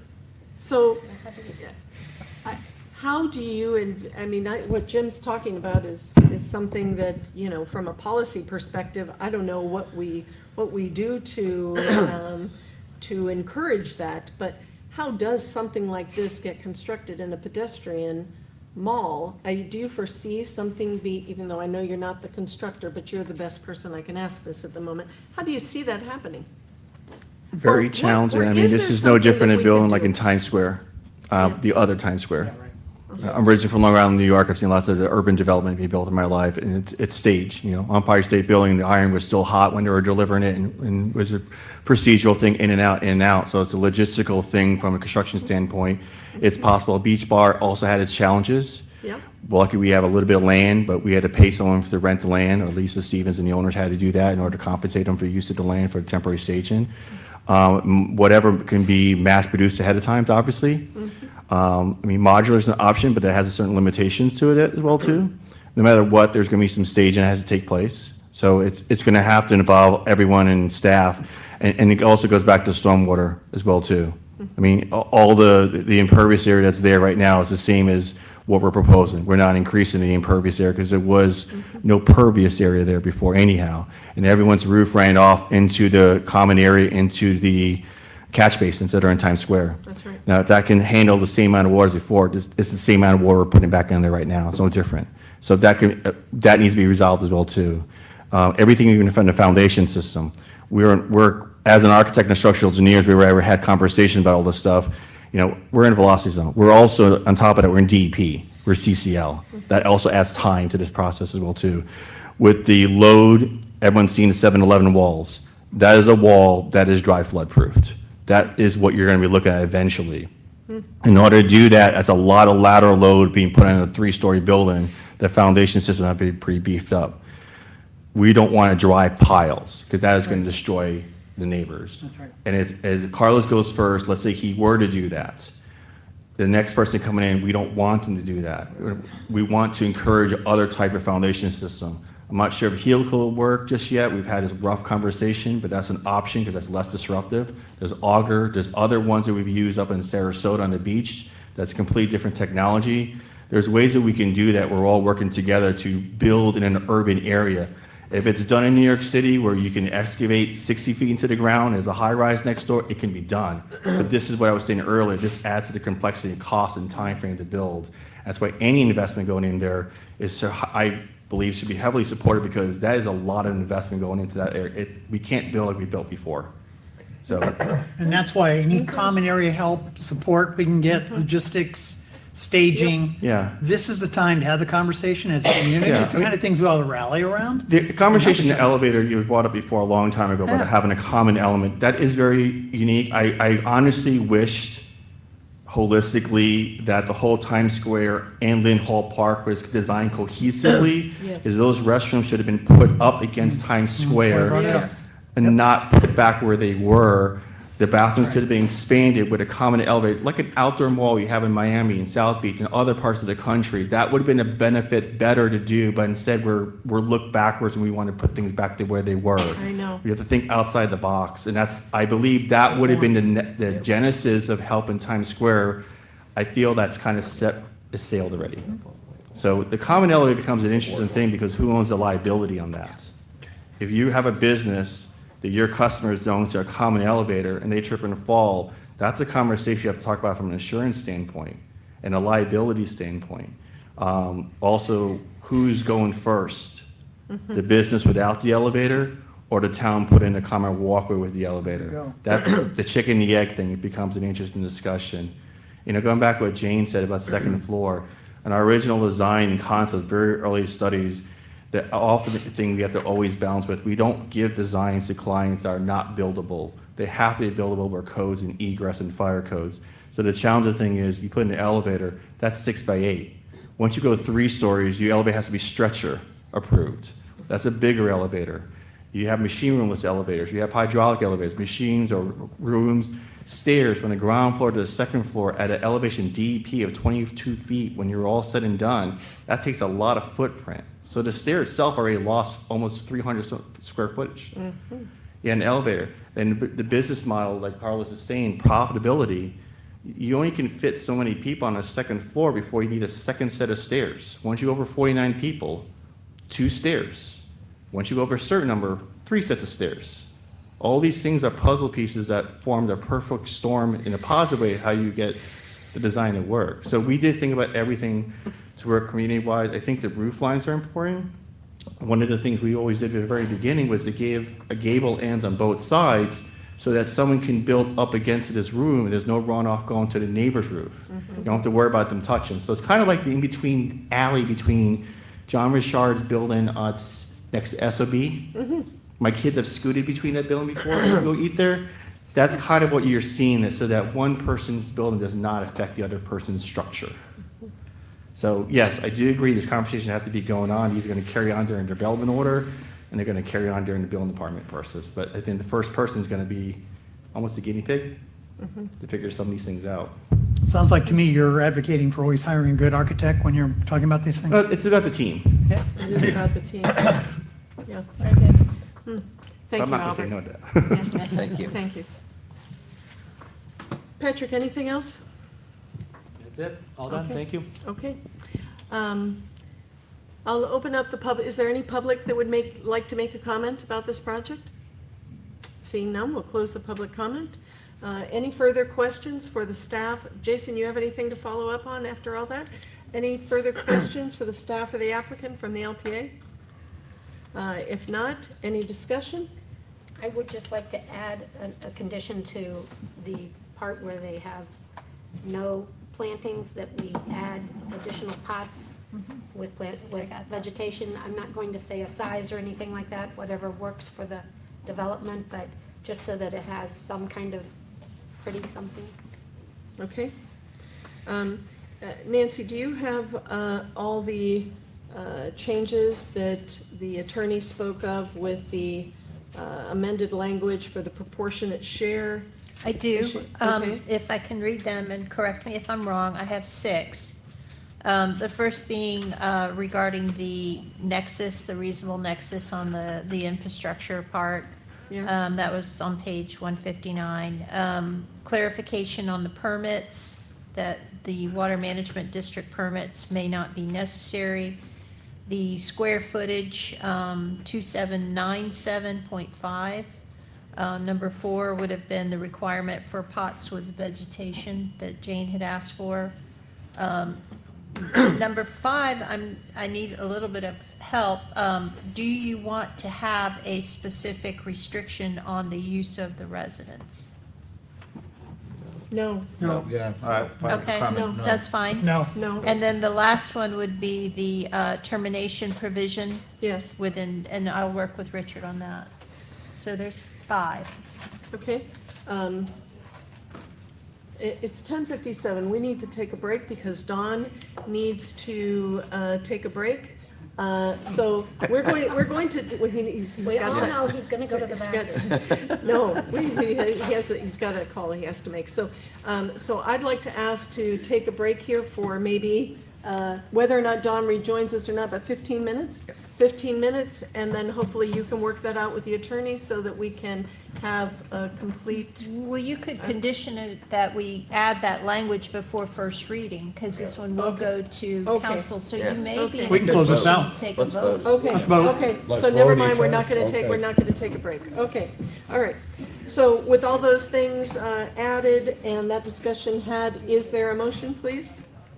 I'll make a motion to move ordinance 25-19, DA 2025-0186, 50 Old San Carlos, commonly known as Kilwins Times Square, approving with the conditions as noted and amended.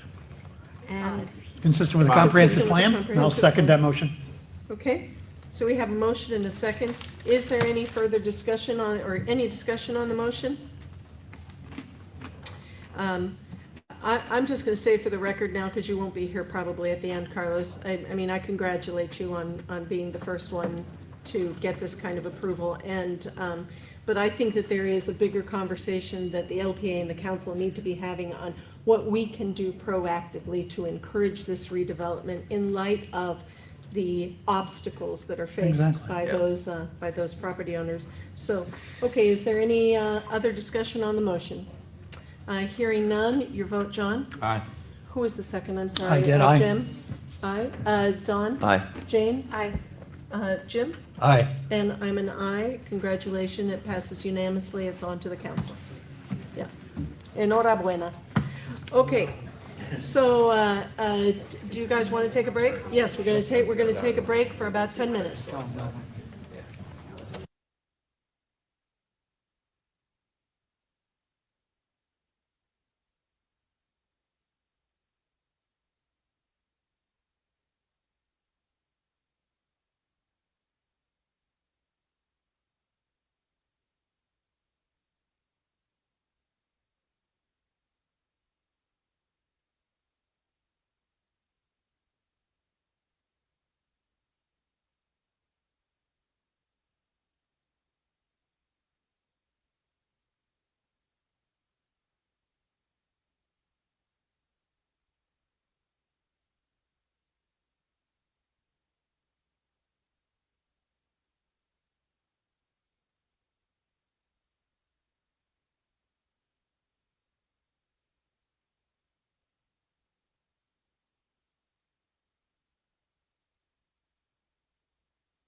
Don Suddeth will join us when he is finished with his conference. So our next case, we don't have Nancy here. Well, I think we can start without her. Our next case is, what, I'm sorry? Oh. Is a variance, VAR 20250-227 for 1741 Estero Boulevard, The Goods. A resolution of the Fort Myers Beach Local Planning Agency approving with conditions or denying variance 20250-227. A variance to amend previously approved variance VAR 20240-270. Adding a variance from the Land Development Code, Chapter 34-2020, to reduce parking requirement in the downtown zoning district for the property located at 1741 Estero Boulevard, generally identified as strap number 194624 W40080B0010, and providing for an effective date. Before I go any further, does this belong to any of you all who are here? Somebody left this at the outside. Okay, well, we'll just leave it right here in case they come in, they'll see it. Okay. So, ex parte, Jim, anything? None. How about you, Jane? I've had conversations in the parking lot of Goods. Turn your mic on. I've had conversations in the parking lot of Goods with the owner and father. Okay. How about you, Jim? We received from Amy this morning a letter that objects to both the variance D and the next item, E. Okay. John? Received the same letter. I have not received that letter, but I'll look for it when we're in there. Anything, okay. All right, Jason. All right, so yes, as was just mentioned, there's one staff report covering both issues, but there are two different votes and agenda items. So the nuts and bolts of this is the applicant has already gone through a process of development order, received approvals of that development order, interior in process of being under construction. They've modified the uses that are going to be within that box, essentially, and because of that, that has triggered a different calculation for parking, which they had previously a variance approved for a reduction in parking for on-site. So their plan will still accommodate the same number of, I believe it's 18 parking spaces. It's just the math on what the variance difference is required them to come back here before you. So when we do the math on the square footage of what's now going to be restaurant, and part of that restaurant will have like gaming room for families and kids, the calculation for that increased the required parking, but their request is to provide the same number of parking spaces that they were going to under the approved plan and the previous variance. So it changed it from 35 required parking spaces to the 18 on site. So that final number of 18 has not changed any different. So in the staff report, we provide you with some discussion of that variance and the requirements set forth in the Land Development Code. And based on those findings of facts, it would be consistent with the comprehensive plan, the Land Development Code, and somewhat relying on your previous discussions and the previous variance. So it replaces the previous variance in its entirety, just for a note on that. And there's some conditions for that. If you have any questions, I'll answer them. Thank you, Jason. Are there any questions for Jason on this? Jim, No. anything? Do you have any questions from Don on this? I don't. He said proceed. We can go right to a vote. Jane? Anything? No, not, well, wait a minute. I'll come Go back ahead. to you. Jim? The switch from lodging to the gaming or retail, what is the parking ratio between the two? I read it, but I forgot. The new amount, it was 35 required now under the new calculation, and the previous number, I think it was 23. I'm trying to find that. Well, 18 is what you just said. Yeah. Right, so it was 23 variance to 18, now it's 35 to 18. Wait, I think you've got it reversed. Okay, you know what?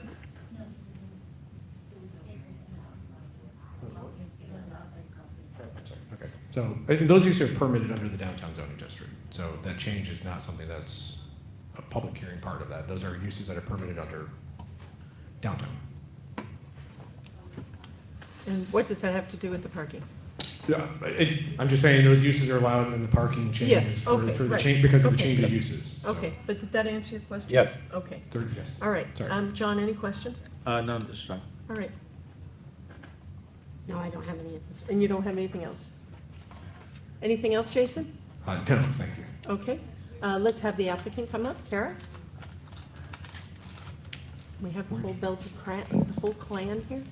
You're coming. What happened to the baby, though? He was so We're cute. worried about the baby now. Yeah. Good morning, Kara Stewart, for the record, representing the owners of 1741 Estero Boulevard, typically known as The Goods.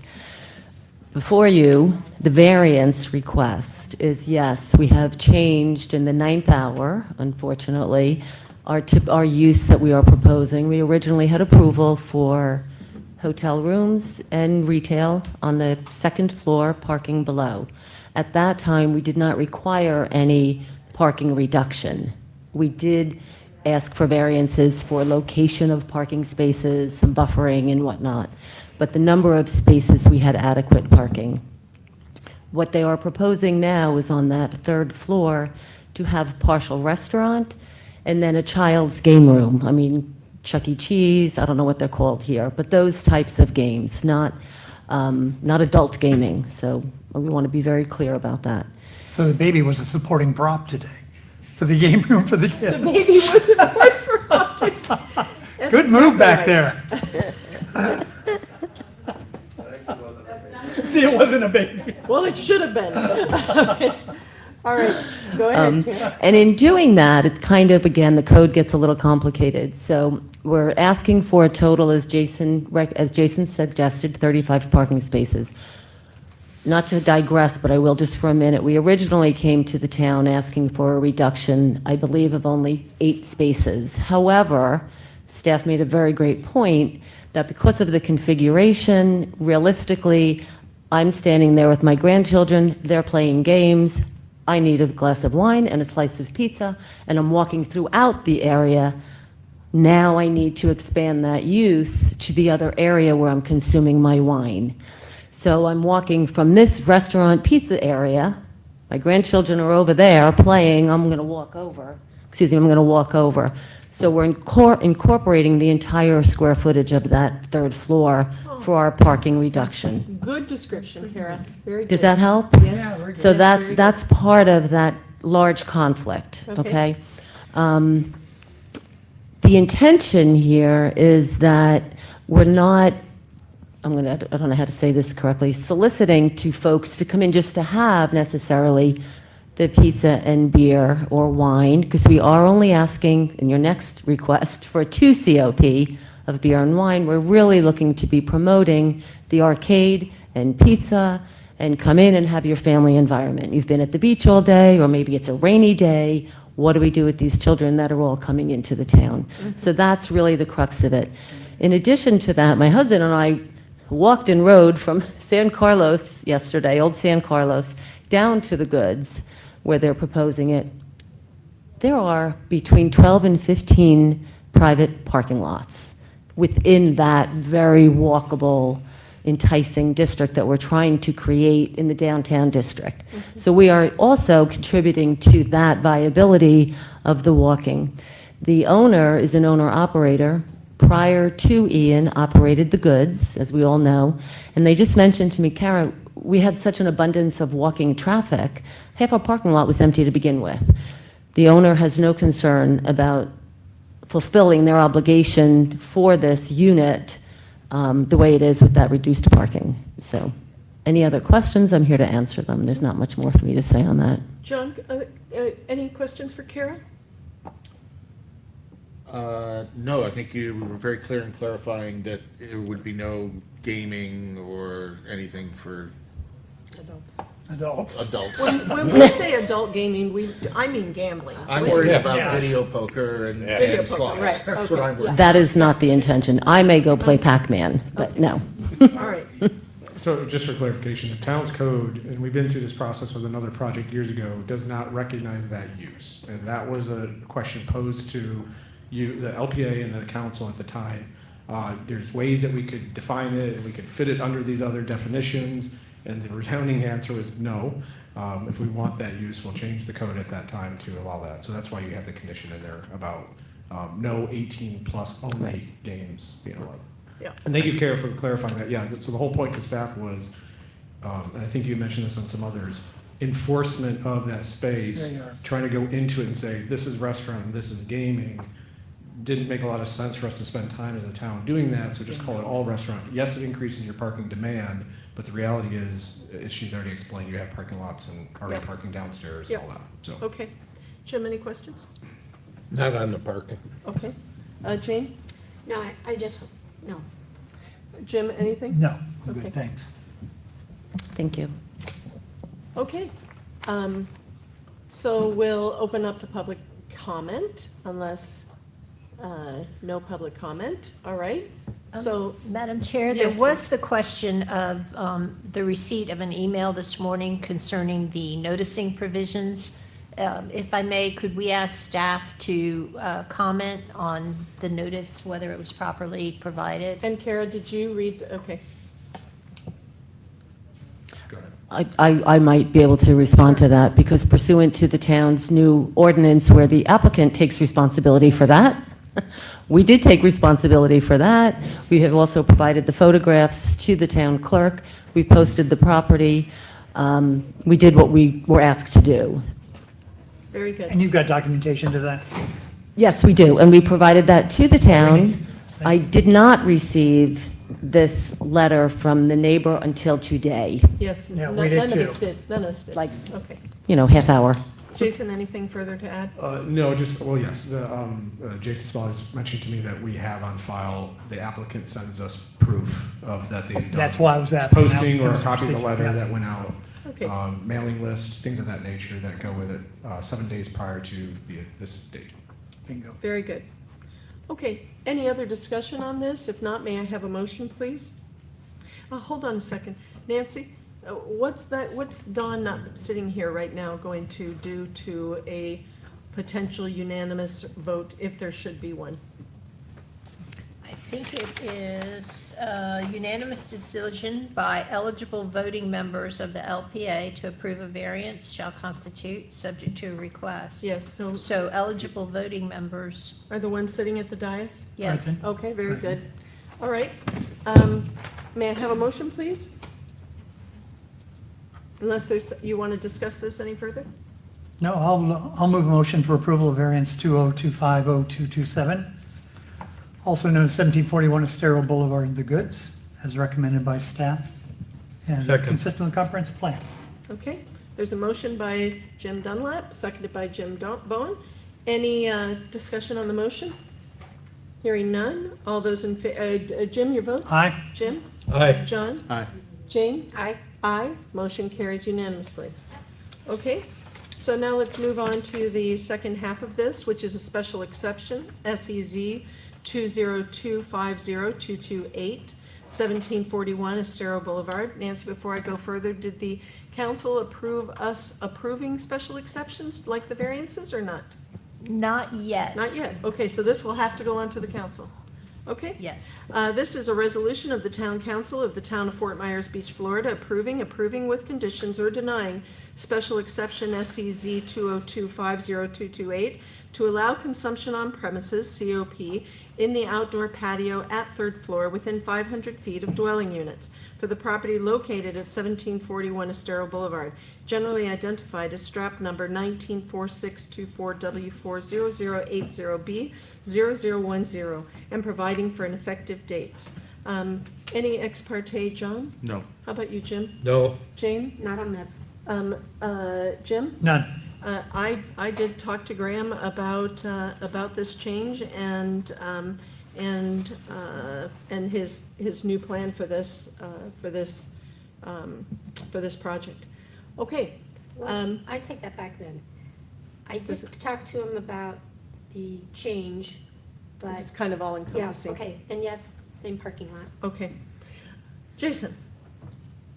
Hi, Jason Green, Community Development. So yes, as you described, the deck and porch area previously was, concept-wise, was for a different use. The change from the lodging to the restaurant and gaming, children's gaming area has facilitated also the opportunity to have outdoor seating.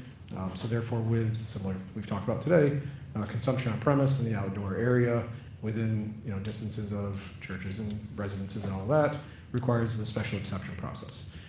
Looking at the surrounding neighborhoods and the proposed uses within the building and adjacent, staff has reviewed this as being consistent with the comprehensive plan and land development code.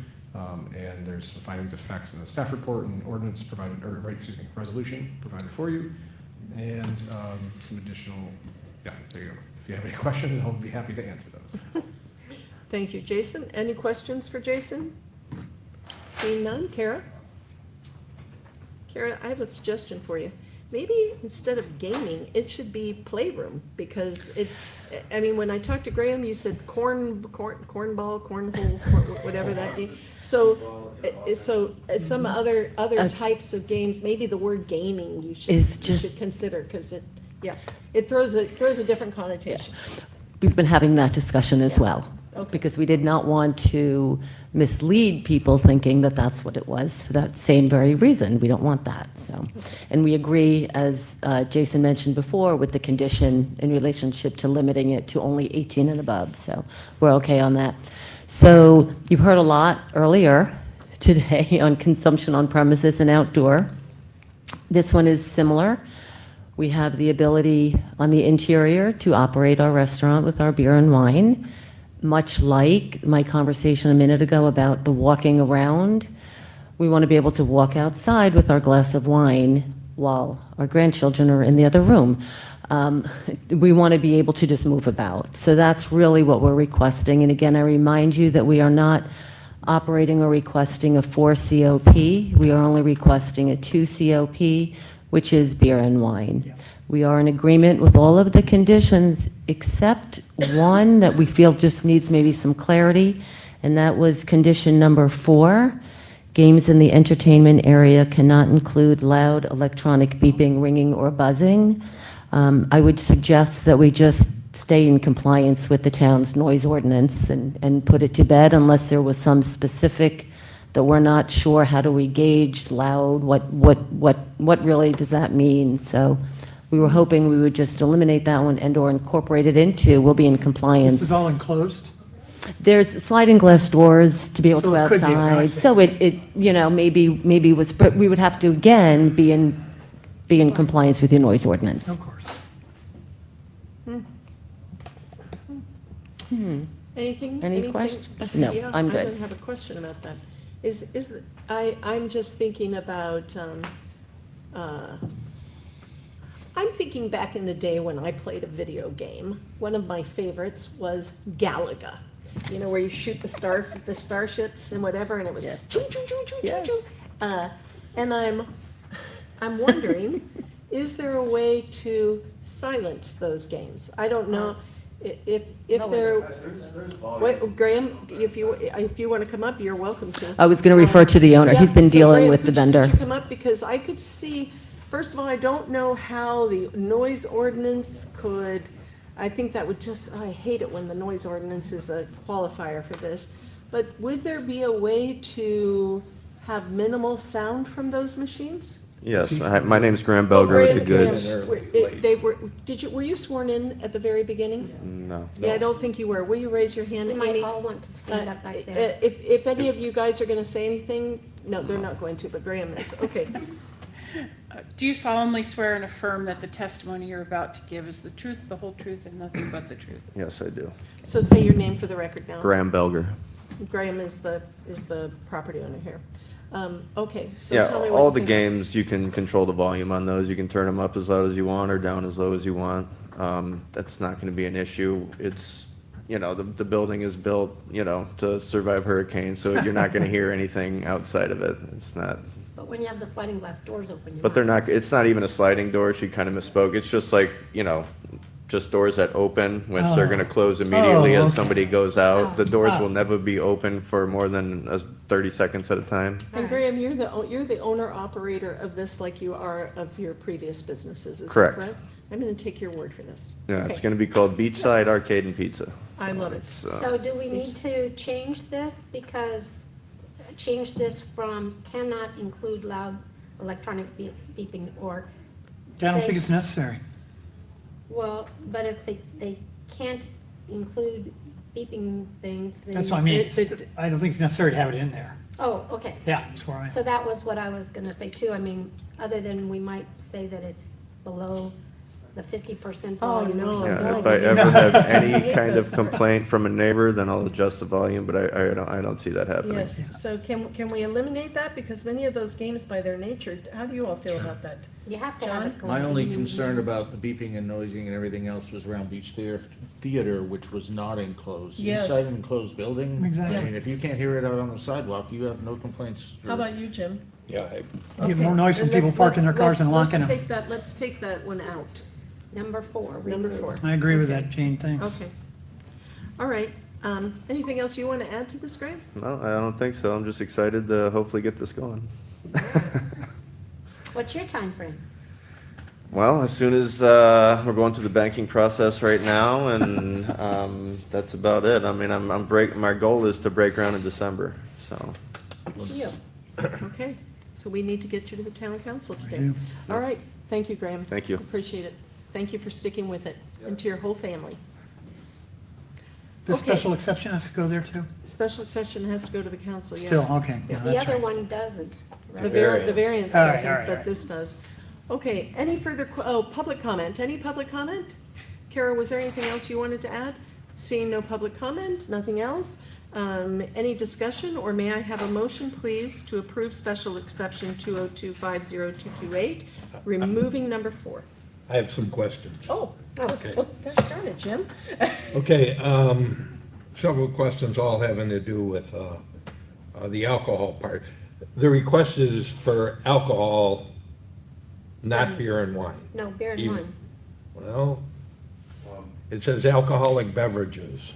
Yep. They're that's all class it two, says. If I yeah, may class add 2 one. designation, right? If I can set the stage on that, from our perspective, it's associated with a restaurant. Ah. So it doesn't become a bar. I don't know if you want to expand on that. Because our code doesn't touch on the 2 versus the 4 and all that. But if they want to offer that, that could be a condition.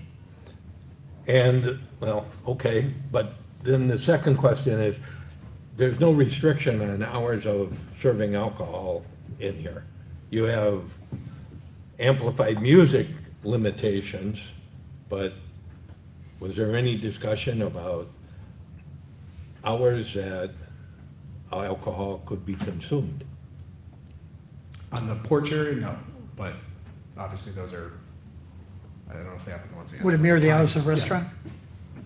Mirror the hours of the restaurant, to Jim's point? Yes, it would. And But there's no what are hours those? of the restaurant. I believe we're talking 10 a.m. to 10 p.m. Is that correct? Yeah, 10 a.m. to 10 p.m. Then maybe we have a new number 4. Yeah, replace it. And then lastly, is there a commingling? I mean, Co-mingling. can you take the alcohol into the gaming area where all the kids Yeah. are? Or is it the alcohol confined to the restaurant bar area? Okay, the restaurant on the inside of the building Yes, is permitted by right, and the intent is that because we are taking the larger reduction in parking, we would be allowed to walk over to that game that's on the other side of the building than the restaurant, if that's what you're asking me. But Yes. it's like the one big the room. restaurant is entitled. Yes, it's commingling. To It's- having alcohol. That's We- not the issue. The issue is, you have a gaming area that is aimed at children under 18. And the question is, can you take your drink in where all the kids are while they're playing the games? Yes. The answer is yes. Very simply, it is And yes. you don't see that as a potential conflict? I am a grandmother, so I'm going to switch gears a minute here. He's a And grandmother. I bring my children to these places all the time when we travel. And they are really meant towards gaming, but I am there as an adult. And we are asking only for a 2 COP, which is beer and wine only. I want to be very clear on that. We are not setting it up that you can go in and shoot shots and have a big party. We're going for beer and wine. Yes, you In the can gaming commingle. In the restaurant. No, In the gaming restaurant. area. In the Correct. gaming area. That's where I have a problem. It's the whole area. So from the staff perspective, it's a big room. I don't know if you've been to Dave and Buster's. I was just gonna say. It's kind of the same setup where adults and kids walk around and do all that. We didn't want to have to enforce this 1,000 square feet versus that 1,000 square feet. They're not separate by walls. They're not different entities. It's not like in a shopping plaza where they had different doors. It's a big space. So that's why we asked for the restaurant designation for all of it. Plus, if they want to, yes, their site plan has some chairs and tables, but they may want to add chairs and tables. And Beef So O'Brady's is hold on another a second. case. So what this really is a big restaurant that has some games in it. Correct. Does that change your mind? No. I think, But it was also to help avoid us having to micromanage how many tables they had, where they were, do they cross the It's invisible unenforceable. line? If they want to add tables to making sure they have the 51% food, it was all intended to kind of help protect us being involved, frankly, in the future on that issue. Kara, did you have? If I may, just again, clarify. The request before you is only for the patio. Yes. Oh, The yeah, it's only request for the is patio. only for the patio. Okay, so as much as I can appreciate your concern that people are walking around, the adults with the children, that area is permitted by right. The only thing before you on the COP or on the consumption is I think Outdoor it's space. 700 square feet plus or minus on the outside patio, which is on the front of the boulevard. Clear. but the definition of where a restaurant is located determines what is by right. And that's So inside the box. you could have the restaurant this big, but you're saying the restaurant's this big because now it has all the gaming included. The plan could designate the restaurant area this big. You would have a right to have your alcohol in the restaurant. You're now saying, no, my restaurant is this big and includes all the gaming. Okay, no, not with all due respect, no, that is not my request. My request is No, I just for understand that outside, we're only right, talking about the patio. I Right. got that. okay, But I'm saying that the switch from lodging to what you're doing, you Correct. now have what could be a restaurant this big. You've got a restaurant you're saying is this big. I got it that that's not what we're voting on. What Okay. I'm saying is what you have presented, by right, you've expanded what could be a reduced footprint to the whole area. By I see right. what he's saying. Yeah. correct. Correct, correct. Right. And you don't like that. No, I don't see a child's gaming area commingling with beer and wine and alcohol walking around is Dave and conducive to a gaming area. Okay, okay. John? Is this comment or question? Well, I'm just wondering how you feel about what Jim is saying. I personally don't have any problem. In fact, I think my children would prefer that I be sitting beside them, watching them game with a beer in my hand, honestly. I honestly believe that. In fact, I think it would be worse if you had a separate room where all the little monsters were running around acting unsupervised, and Well, they shouldn't be unsupervised. Well, but my son- You want to be in the bar drinking. No, but that's my point, is if I'm sitting in the bar drinking and I'm sending my kids out to the arcade, then it's gonna be chaos in the arcade as opposed to. It's like Chuck E. if I'm- Cheese. Like Chuck E. Cheese? Well, as opposed to Dave and Buster's, which doesn't get crazy like Yeah. that. Yeah, I Well, mean, but they have over 18 there too. well, I agree, but personally, I have no issue with it. That's my Okay. comment. That's fine. All right, you had other questions? No. Just that one? Yeah. Okay. Graham, did you want to add? Yeah, I something? just wanted to address that. I mean, we're going to be very strict on the serving of alcohol. And I mean, I see it as just like you said, the parents walking around with a beer while the kids are playing games. If there's anything left laying around, we'll have staff that clears, anything that's left. And we're going to be very on top of that. I don't want any underage drinking that's, not in there for me. I just don't see an issue with it. And the way we were trying to do it at first was to have that gaming area separate as just considered retail space, but the town wanted to include that as a restaurant. So that's kind of how that happened.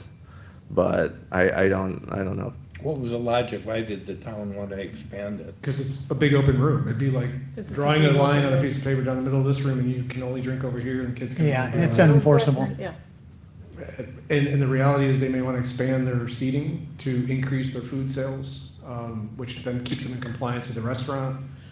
So that was the thought. Or even We don't want to for- enforce that internal to Or the. even for future use, say the arcade didn't work out and we leased it to a restaurant in the future or something, then they could use the whole space. But I think it's going to be a success. I don't have any doubt in my mind that this is going to be amazing for the island. so. Honestly, ultimately, that conversation went back to the previous decision, which is the variance. It was, how do we calculate the variance to be accurate? For the So if parking. the entire thing ends up being used as a restaurant, nobody comes back later and says, you didn't get a big enough variance for your parking.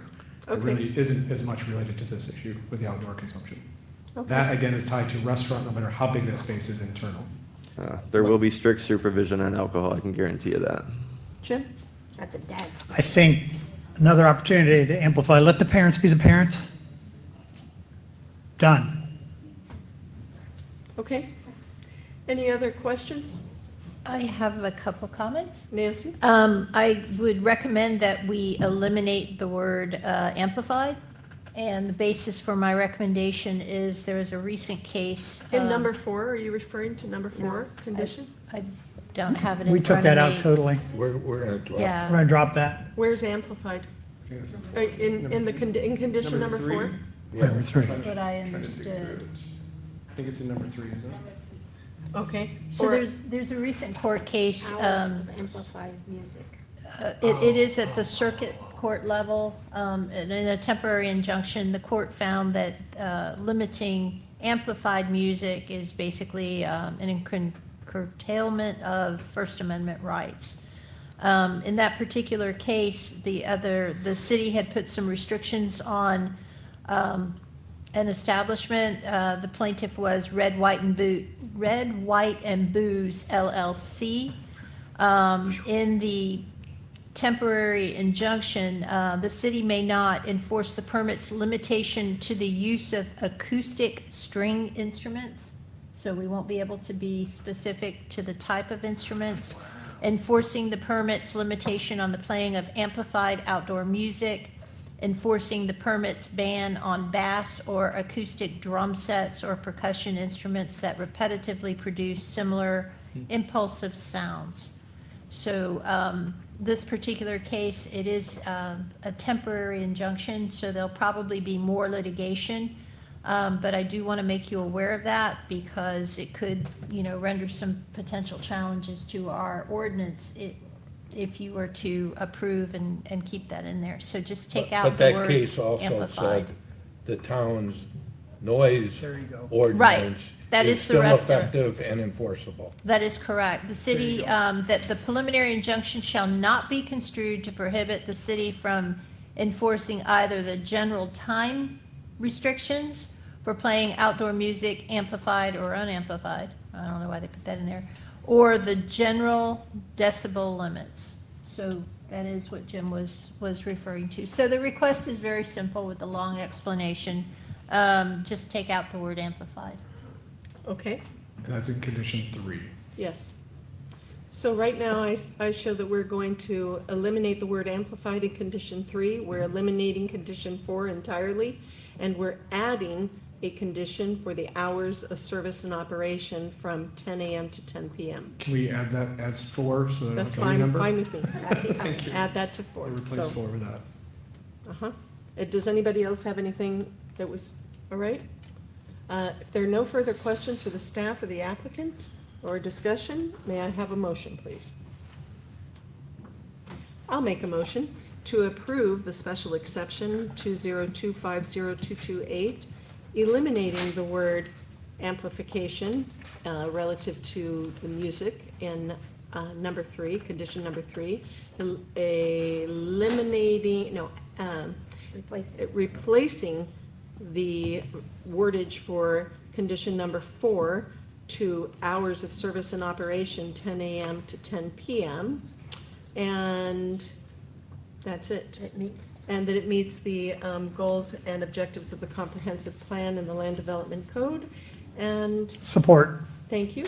So we have a motion and a second. Any other discussion? Hearing none, my vote is yes. And yours, Jim? Aye. And Jane? Aye. And Jim? Well, I understand this only has to do with the patio. I still have concerns about the underlying restaurant definition, so I'm abstaining. Okay. I'm an aye. And John. Okay, so the motion carries with one dissension. And thank you very much. You're on to the town council. Next item on the agenda is ordinance 2524, the impact fee study. An ordinance of the Town Council of Fort Myers Beach, Florida, adopting an impact fee study dated August 25th, 2025, and prepared by DP Guthrie LLC, amending Article 4 entitled Impact Fees in Chapter 2 entitled Administration of the Town of Fort Myers Beach Code of Ordinances to 1.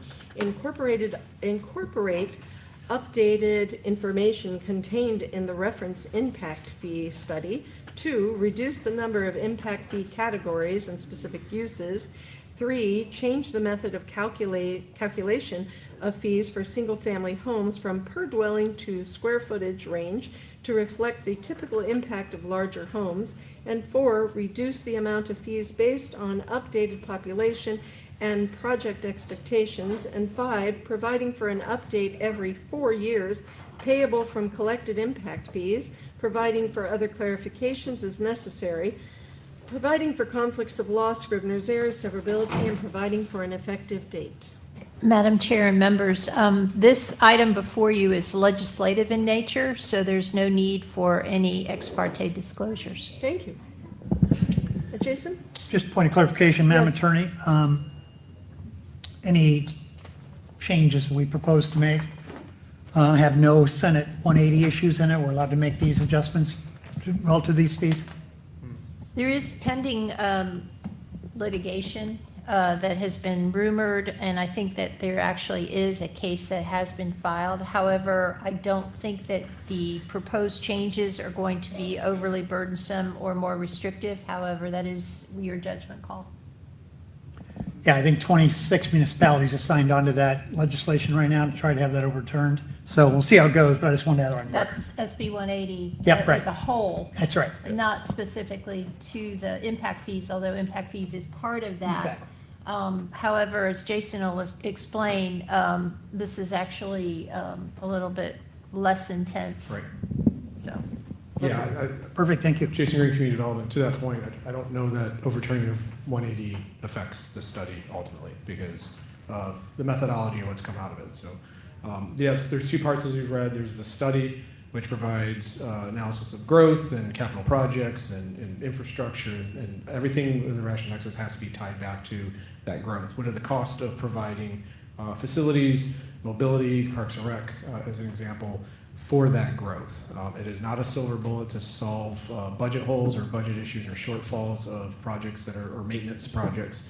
It is supposed to be tied to growth. Also, as part of this is an amendment to the land development code to clean up that impact fees section and to also provide the new table. So I will probably skip to that part if you're okay with that, unless there's something specific in the study you want to look at. The overarching, I guess, result of this is we've modified the categories by which we charge. For example, residential used to be by the unit, and now it's by the unit but based on square footage. So a larger home has a greater impact, so they will have a larger fee than a smaller home. But each of those fees, even the largest fee for residential, is less than what we currently charge, if that makes sense. So, Why is that? why is that? Yeah. Just because of the nature of the built-out nature of the community. You don't have thousands of acres to develop that are going to create substantial increases to the demand of infrastructure. We don't widen a lot of roads. Mobility is an important part, but there's only so much we can do on a built-out island. But is there any context for the status and current condition of the infrastructure versus up and running and additional usage? Because we have a lot of replacement repair to do. Correct. So you can't use impact fees for replacement repair. Okay. It But the has to study be- doesn't, does the study pull out that piece? Yeah, so part of the basis of the study looked at the R2P2 Yeah. study that was done, which Yeah. identified capital projects and other things that the town wants and needs. And that was some of the financial basis to the cost of future capital projects. And that went into this formula. There's a lot of Excel spreadsheets and formulas that Okay. calculate percentage growth of population, their share of those capital project needs, and then it all ties back into that population growth and their share of it. Okay. And so, so to your point, a new house being built is replacing a house in a lot of cases. Within certain parameters, they won't be paying a new impact fee, or they may pay, well, in this case, they probably won't pay an impact fee because even the largest house you replace it with is less than what the original fee was, so they get a credit for that. It's still the same as far as businesses go, where if you increase square footage or change uses, then we do the adjustment in the fee calculation, which we've always done, based on if you go from an office to a restaurant.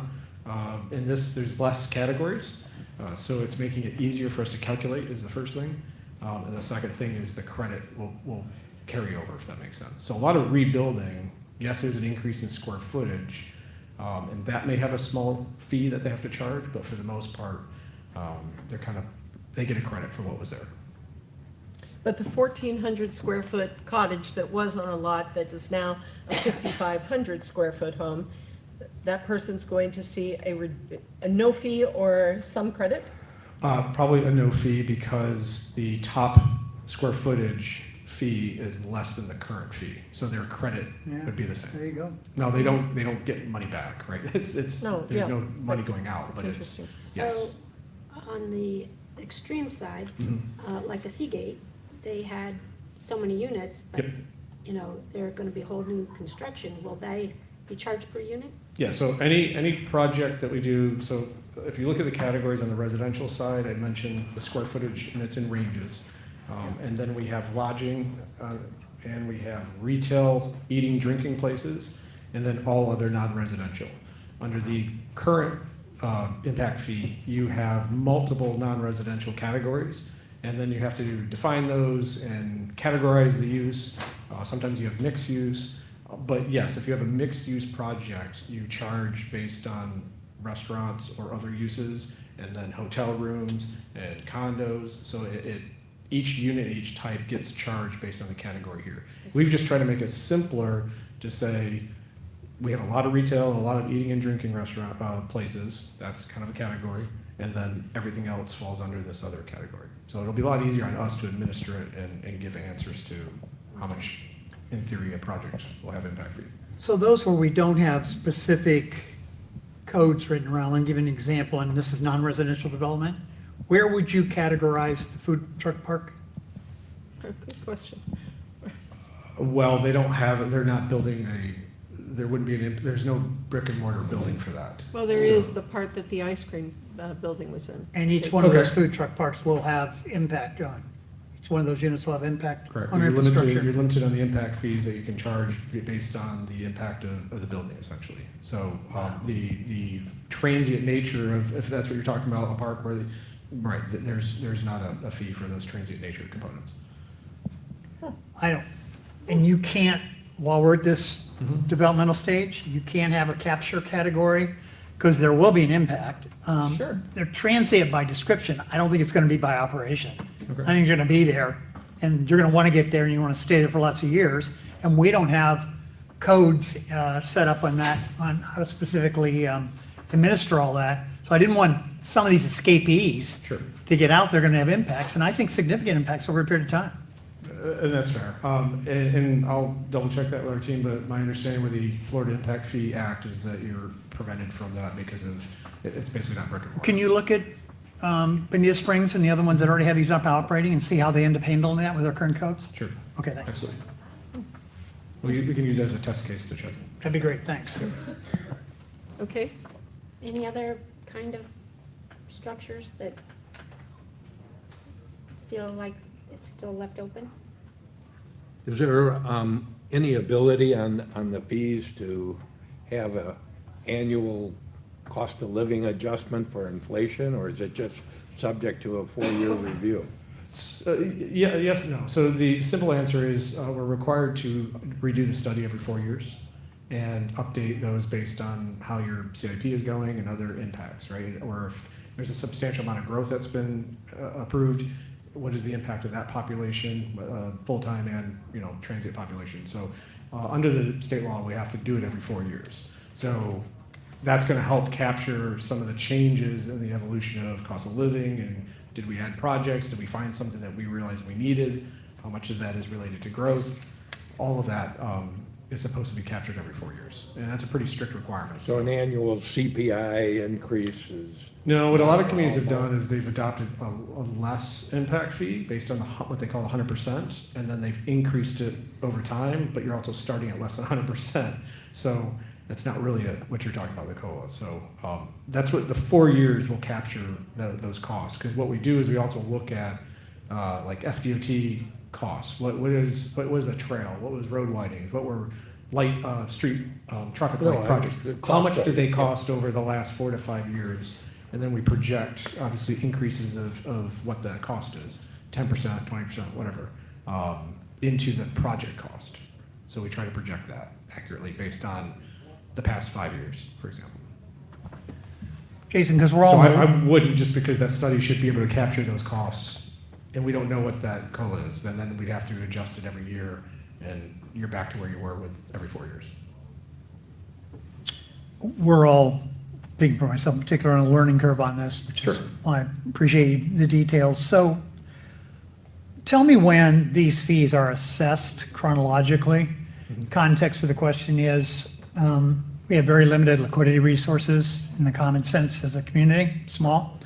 Therefore, the impacts that we may have to do to prepare or enhance infrastructure are going to be very front-end loaded for us while the development's getting prepared. So can you walk me through when we get paid what we deserve to be paid so we can use that to offset costs? Yeah, so the collection of those happens during the building permit and CO time. So it's when the impact is being real, right? It's not during rezoning or any of that time. It's got to be at the end of the process. So essentially, and we've also included in the fee, there's an administration fee that gets attached to every charge, because we got to recoup the cost for staff to be able to administer this. So a condition of the final permit is payment of these fees? Right, correct. At that time, before anything happens? Yes. So Okay, thank you. Yeah, so the collection of that, and it's kind of a revolving collection, right? So we collect, generally you collect as many fees, and then you have a project that you're targeting, and you can spend on design, you can spend on construction, planning purposes. Those are things that impact fee money can be spent on. So it's not like it's just we're waiting to build something until we collect the dollar amount. As we collect them, we want to be able to plan those facilities, design those facilities, and spend the money as it comes in. We're also required to spend the money, because if you don't, you have to. Oh, yeah, sure. Then a follow-up. So you represented clearly that we already have impact fees. These are adjustments, bringing up speed, doing the definition, right? Yep. Can you give me any context for why there were so many conversations with the developments that came in indicating that they're willing to pay the fees as if we didn't have the ability to charge them at the level of condition of they were? Each one of them were expressing their desire to make sure they're willing to do that. It almost sounded like it was an additive to their commitment to community versus an obligation. Why do we feel that way, and why those conversations happen in that context? I haven't had those, so I don't know. I'm used to impact fees because they're everywhere in Florida, but, and it's the price of doing business. Anybody else And I've remember been that? here, agree completely, yeah. I've been here 8 years, and I've never in my entire time working with the town heard anybody complain about the impact fees. I'm not complaining, I'm talking No. about why it's representative, at least in the It dialogue, was that, almost like a public benefit to us. exactly. That's how it was presented. And of It's been course, around for a we- long time. It's part of the fabric of the community. You've been collecting them, it's not new. I've never heard any complaints about it, so maybe that's why it's just part of everybody's used to it. No, I'm not talking But about I don't know that complaints. conversation. You're- I you're haven't miss- had that. you're No, missing you're the- missing the point. I understand. Yeah. I don't Go have ahead, it. try your- It wasn't, it was presented by a developer, some developers that, and of course, we will also participate with whatever impact There fees you you go. all decide to come up with. In other words, they're presenting it in the course of their hearing as if they're prepared to be a good neighbor with us, as if it's an additional Public bonus. benefit. Like it's a, Public exactly, benefit. Public benefit, yeah. Almost That's how everyone it's that been- way, Jason. Yeah, that's how it's been Okay. presented. They want to your us. approval? I mean, Well, yeah, I mean, but I think Jim's question is, why would that have been that way? Maybe they're banking on our naivete coming to the, Well, we're pulling that out today, and generally, just as a matter of public consumption, are the impact fees for those developments going to be higher than it would have been as this gets adopted for the commercial?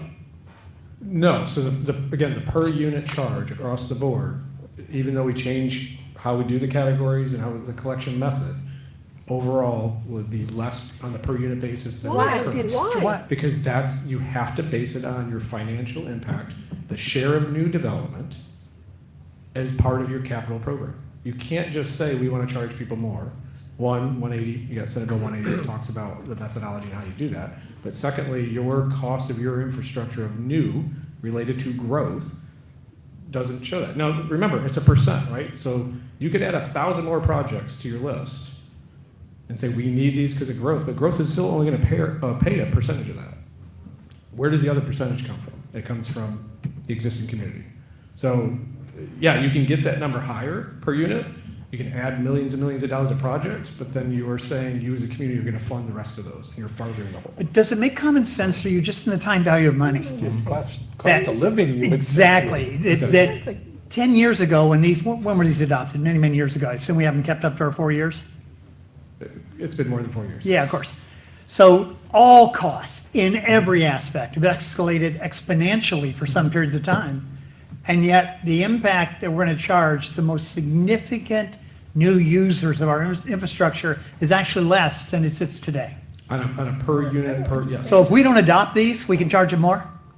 No, you can be challenged and not have any and stop collecting them because you don't have a study that you've adopted.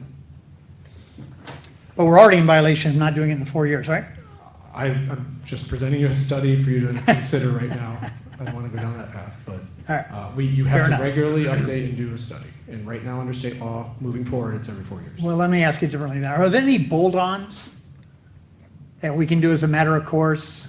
One-time surcharges, what do they call them now? Mobility charges in Cape Coral, I think they're going through their process of that. This is, mobility is included in this. Okay. Is there anything additional here that we're allowed Pleasure of to doing legislatively? business. No, One-time you fee. can't do pleasure of doing business. Okay. You charge your fees for pleasure of doing business through your application fees. This That's is the like a process huge fees. paradigm shift for me in the whole thinking of what an impact fee is. Because here I'm thinking this is something that's really going to benefit the community, help Correct. ease the pain of all of these developments, but it's not. That's why I'm bringing it up. This New is just growth mathematically crazy. only cannot pay for other things other than the portion of projects that are related to their impact. It has to be very specifically related and tied to those. We have, you don't have them, but we have dozens of Excel spreadsheets and formulas that map all of that out to ensure that you have the backup to show that we've done the methodology correctly. Otherwise, you just go and say, hey, I we get feel like what you're 5,000. saying. Here's what where I think I understand. the schism comes. The public conversation, including ourselves, maybe I've been perceiving it incorrectly, but the discussion about impacts, I think, has a different concept or a different idea than what the reality of it is. Maybe that's the problem. So. I would say that perception of a new development paying for something, it's really what is their proportionate share of that project. I think I have not understood this correctly, but now. And that's a very now- common question, but again, the only thing I can say is you have to connect the The amount of dots. impact and the percentage of the project. They cannot pay for a project because you wanted that project No, I or the understand. community needed that So- project. You know, I'd always thought of impact fees as being connected to utilities, so, you know, when they With took what we the had, what this is, septics out logic of, would say, like the mobile home parks, Twice it as cost the increase. everybody like $30,000 to connect to the sewer. Well, I don't want to get into utilities, but those are two different things. You have an impact Right, fee so for, that's you what- have an impact you know. fee for utilities, then you have a service connection charge that they're going to repay because of the cost of that. So that's totally separate from what this is. Oh, yeah, Yeah, there's no, yeah, this yeah. is just, these That's what I categories. thought about as impact fees, so Yeah, that's why. typically, impact I'm fees looking do at include numbers and I'm utilities. going, wow, this No. is. I mean, in other So, places. again, the only thing covered in here is mobility, transportation, and parks and rec. Okay. Schools. Okay, there are other categories that other communities have added and looked at. There was no demand or reason based on the study and discussing with town and the county to School, add for other. example? You already have schools. Lee County School District has those. We collect those on behalf of them. We collect the fire district impact fees on behalf of them and then remit them back to those agencies. Let That's me not try to go down included in to- here because they have their own study and their own ordinances that dictate that. We just agree to collect them at the building side. Let me try to go after this again, Jason. This goes back to the conversation about, look, you do this for a living. This is natural, organic to you. The math brings you great comfort because it's defensible. I completely get that side of it. But back to the question I asked you before about your opinion versus it's actually in the code. Let me ask it differently this way. You're recommending a consolidation of some of these categories. So they capture more things without having delineation of so many. In your professional opinion, did any of that activity in consolidating those reduce our opportunity, take single categories that are more specific and charge a different mathematical outcome to them if we left them alone? Or added some instead of consolidating them? Not really. So I would give the example of lodging. All right. So under the existing code, lodging has, which is somewhat unique for a non-residential use to have a charge to Parks and Rec. However, we recognize that the Parks and Rec facilities we have and build, it's a huge draw for tourists and for lodging and transient lodging. So one of the original parts of the study was, do we take that out? Do we include it? And at our final kind of analysis, it's such a big part of the transient nature of lodging that they should contribute towards that park and recreation. Of course. Other communities, a lot of other communities, you don't see that. You don't see park and rec charged towards lodging. Here, it's such an essential part of why people come here, whether it's Bay Oaks, whether it's the pools, whether it's our beach, and all of our facilities. So that was an important part to keep in there to ensure that we are charging a fee that does represent the way those uses are done. So- Got that. So how many of those in your mind could we tease back out of the bulk categories that can be defended because of, and let me add something additional to this if I may, Madam Chair, for a moment. Please?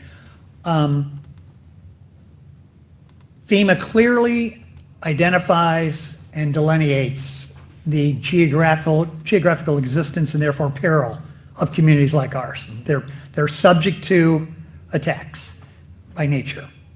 So is our infrastructure.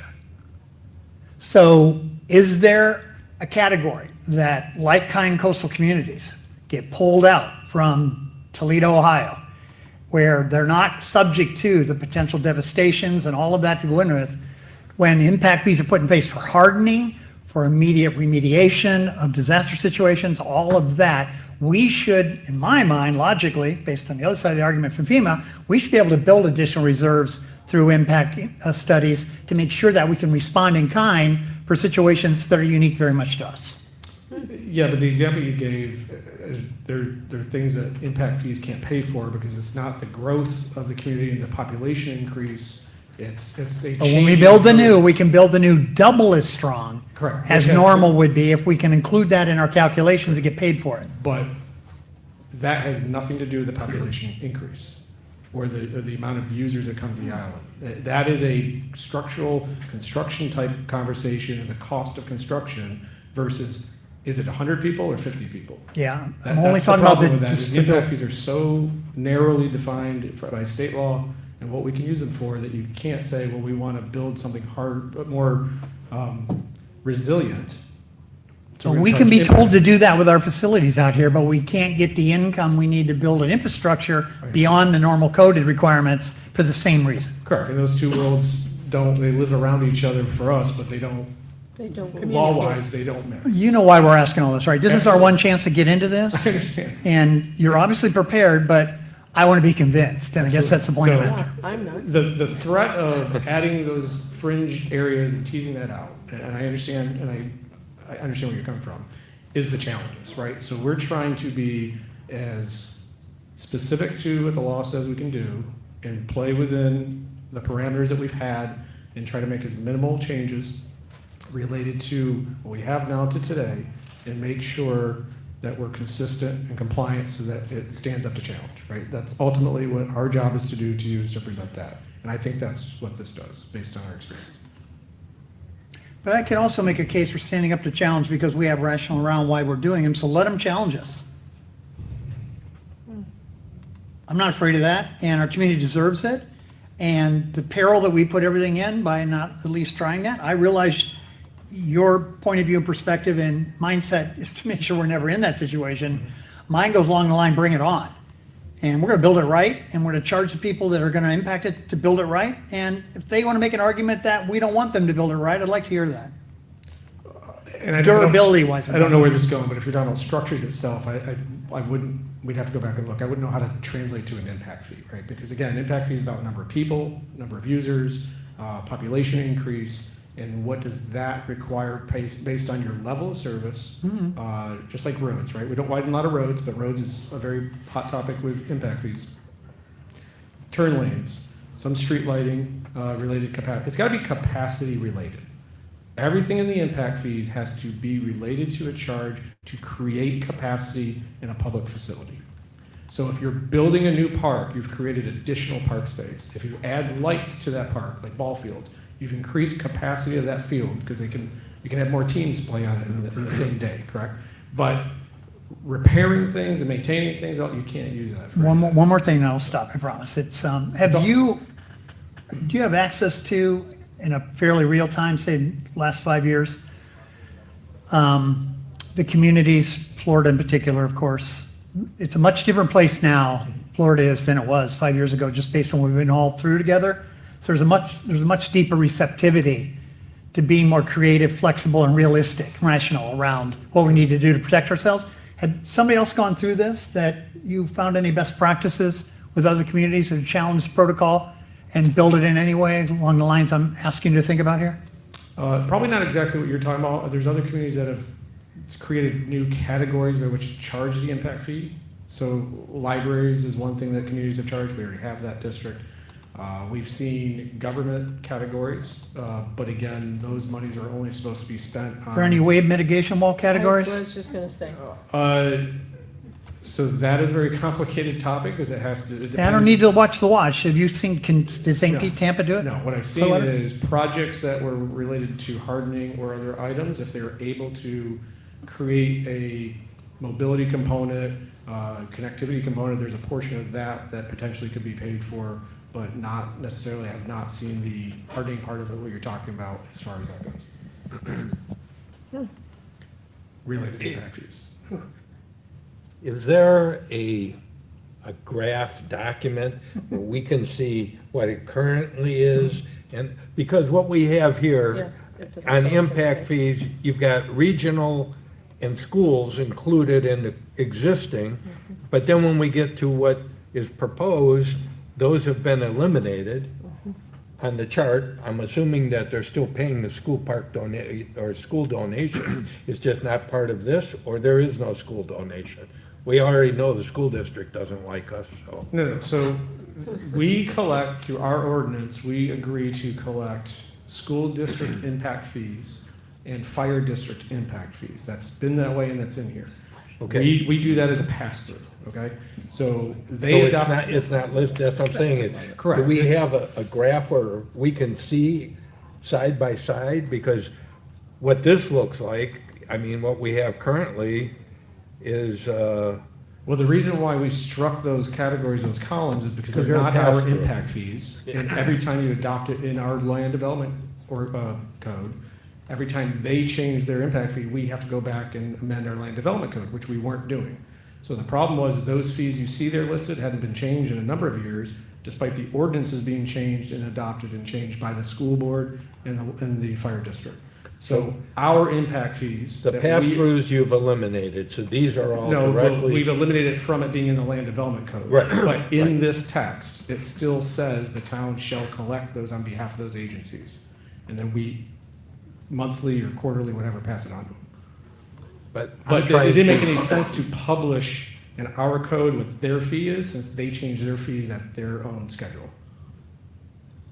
And it was misleading, because I get that all the time, I've gotten it for years. They go, but the fire district says it's this. Well, but they adopted an ordinance last year that changed it, then we're having to explain that. So we keep those ordinances on hand with our staff, and we apply as we get updates from those agencies. We add that in our system to them. But from us, the town's impact fees, that's what this is converting that just to the town's impact fees. Again, I'm trying to see if we can get to an apples and apples comparison, because currently it says Transportation Regional Community Fire Protection School. Right. Those were the categories. So we've gone from transportation Now, regional. now you've gone to development unit, multimodal unit, administrative fees, and parks and rec. Those categories, I can't line up. No, to so see the what development the fees unit are. is that's how we're charging it, by development unit. So it's parks and recreation, that's an impact fee Right. account, or will be, if approved. And then multimodal transportation is a separate account for those types of projects. And then there's fee administration here, which is pre-calculating the fee for all that. We're allowed to charge that. That goes to general fund and pays for doing this work. And then that's just the proposed total for all across the board. So all we did on the categories of impact fees is change from regional and community parks, those were two separate accounts, join them together into parks and rec. It was a very difficult thing to determine in commingling money from regional and community. The concern was then the definitions of all that. So we combined it into one category for all parks and rec. So it doesn't matter whether it's a community park, a regional park, or whatever. If we're doing the capital project, it can come out of parks and rec. Okay, so that's the only major change to the categories. Other than the appearance of the table, we've eliminated the fire district and the school because it's their fees. I don't want to change the land development code every couple of years when they change it. We just charge whatever it is they tell us they adopt and they charge. So the only major change to the categories of impact fees are that regional and community park being combined into one park and rec fee. So is the current transportation equivalent to the revised multimodal transportation? They're all less by some means as far as the dollar amount collected, no matter how you do break out the categories.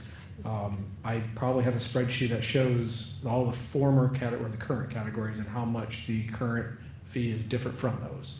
I could get you that. I don't have it on my paper here, but. Is that we what have you're those. asking for? Well, I mean, it ranges from like the $37 current, to a couple current $100. single-family residential would be $29.71, Correct. according to page 4. Right. And your highest residential proposed is 2007. Transportation, $29.71, single-family residence. Now, if we go to the new one, and we say multimodal transportation, and we go to the biggest house available, that's $1,097. That's $1,000 less per unit 2,000. than So you're 2,000 than we're currently getting. That's right. And it could even be greater than that, because if we reduce the size of the house, that 1097 could go all the way down to 499. Yeah. correct. 100% right, Jim. And just And that's logically, based on, we went to square footage, because you can calculate estimated population based on the square footage. And so again, that ties back into The your population population projections, your equivalent, growth right, of hotels, is the all of impact. that, which then is a percentage of your overall cost, and then whatever project you have. Essentially, there's another spreadsheet I could share with you, but essentially all the capital projects, it worked out to be about new growth can be charged 20% of all those capital projects. Then to Jim's point, what was the math that created 2971 versus the new math that creates 1097, wherever it is? What was the math we were using? Do you know? I haven't seen that study.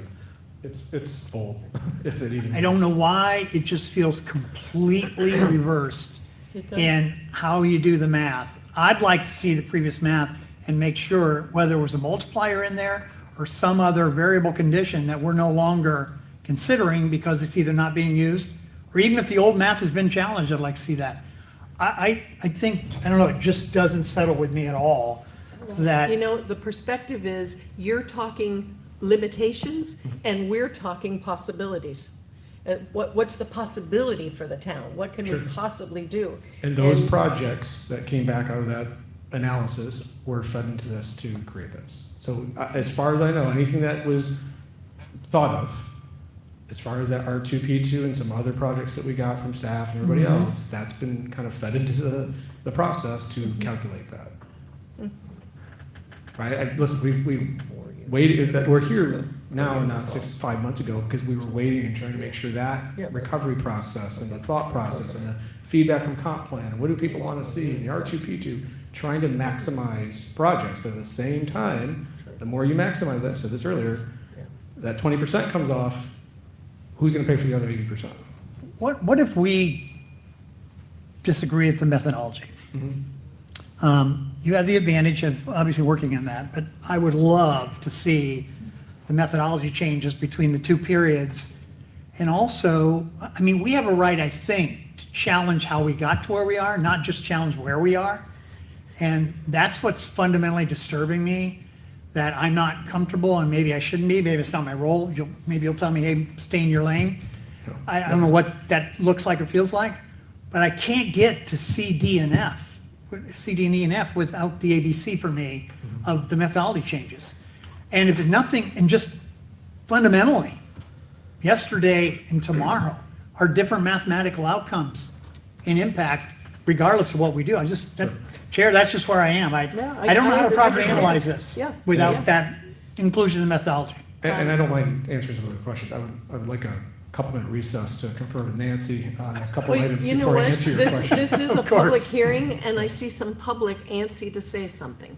So, with your permission, LPA members, let's open the public hearing. Kara, you're like coming out of your seat. And maybe Albert, you might have something to add as well. Kara Stewart, just to provide some background, perhaps. Your previous impact fees, to address the question, the methodology for the 29, whatever the number was, for transportation, in the past, the county reviewed their impact fee schedules, I think it was every 5 years. The county performed. So there was no, as Jason is working on this, no real, what really happens on the beach. It was always just the beach didn't do their own study. The county, we would do our studies. We would say, beach, do you want to adopt our impact fee schedule? In which case, yeah, sure. We didn't have that much going on then. It was really, 3 new houses a year sometimes. It wasn't that impactful. So what you're partly experiencing is you have not been in this situation before. You were built out. The parks, the county has regional parks. The beach does not. So the beach did not have a regional park that we assessed. Regional park is like Lakes Park, just to give you a point of reference.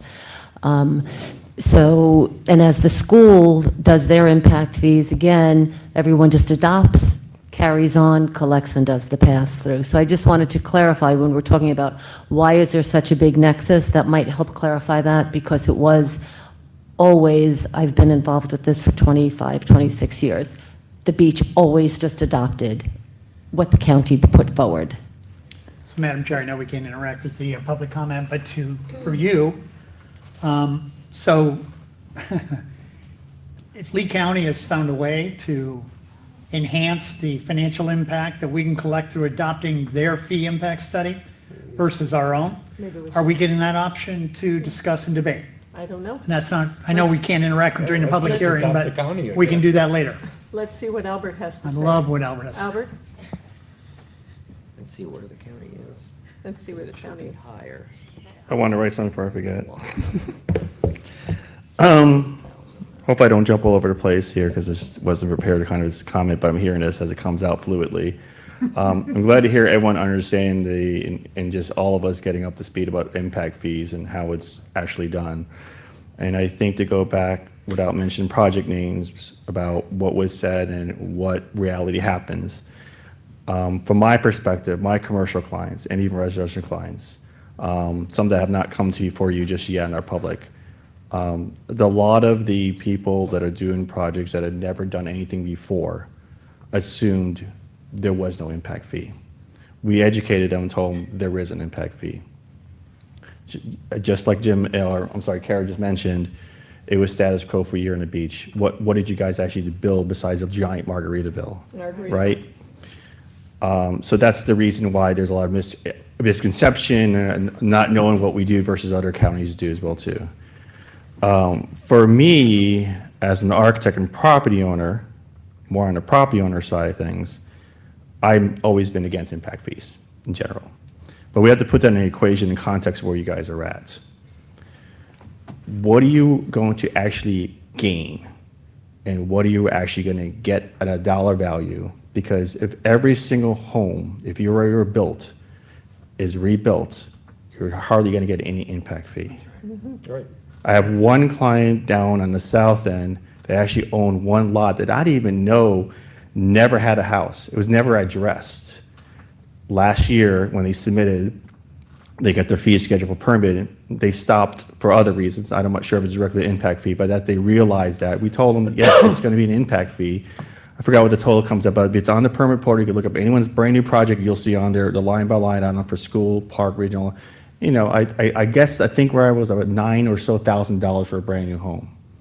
How many vacant lots around the beach right now are you being able to get any impact fee from? Hardly any. I think we literally can sit in an hour and look at the map of the town of Fort Myers Beach and say, that's a hotel. What's going to be collected there? Neptune's going to have a wash a little bit because there was a hotel there. That's right. Beach Bar didn't pay an impact fee. The Whale paid a little bit impact fee. The 7-Eleven paid a very little impact fee because there was a 7-Eleven there. So I just think, honestly, when the growth is paying for growth, it's looking into the future when you're these impact fees, future things, not to repair things. I think the town has a very difficult conversation moving forward, what you guys need to repair. And it may need to be spread, and I'm not liking this, of course, as a property owner in Fort Myers Beach, is having to pay more taxes to pay for that. But it's a reality. Yeah. I've been a treasurer on boards. I understand that there's tough decisions on here, but we always don't want to raise taxes, but it's something you have to. Sorry, turn that off. forgot the timer.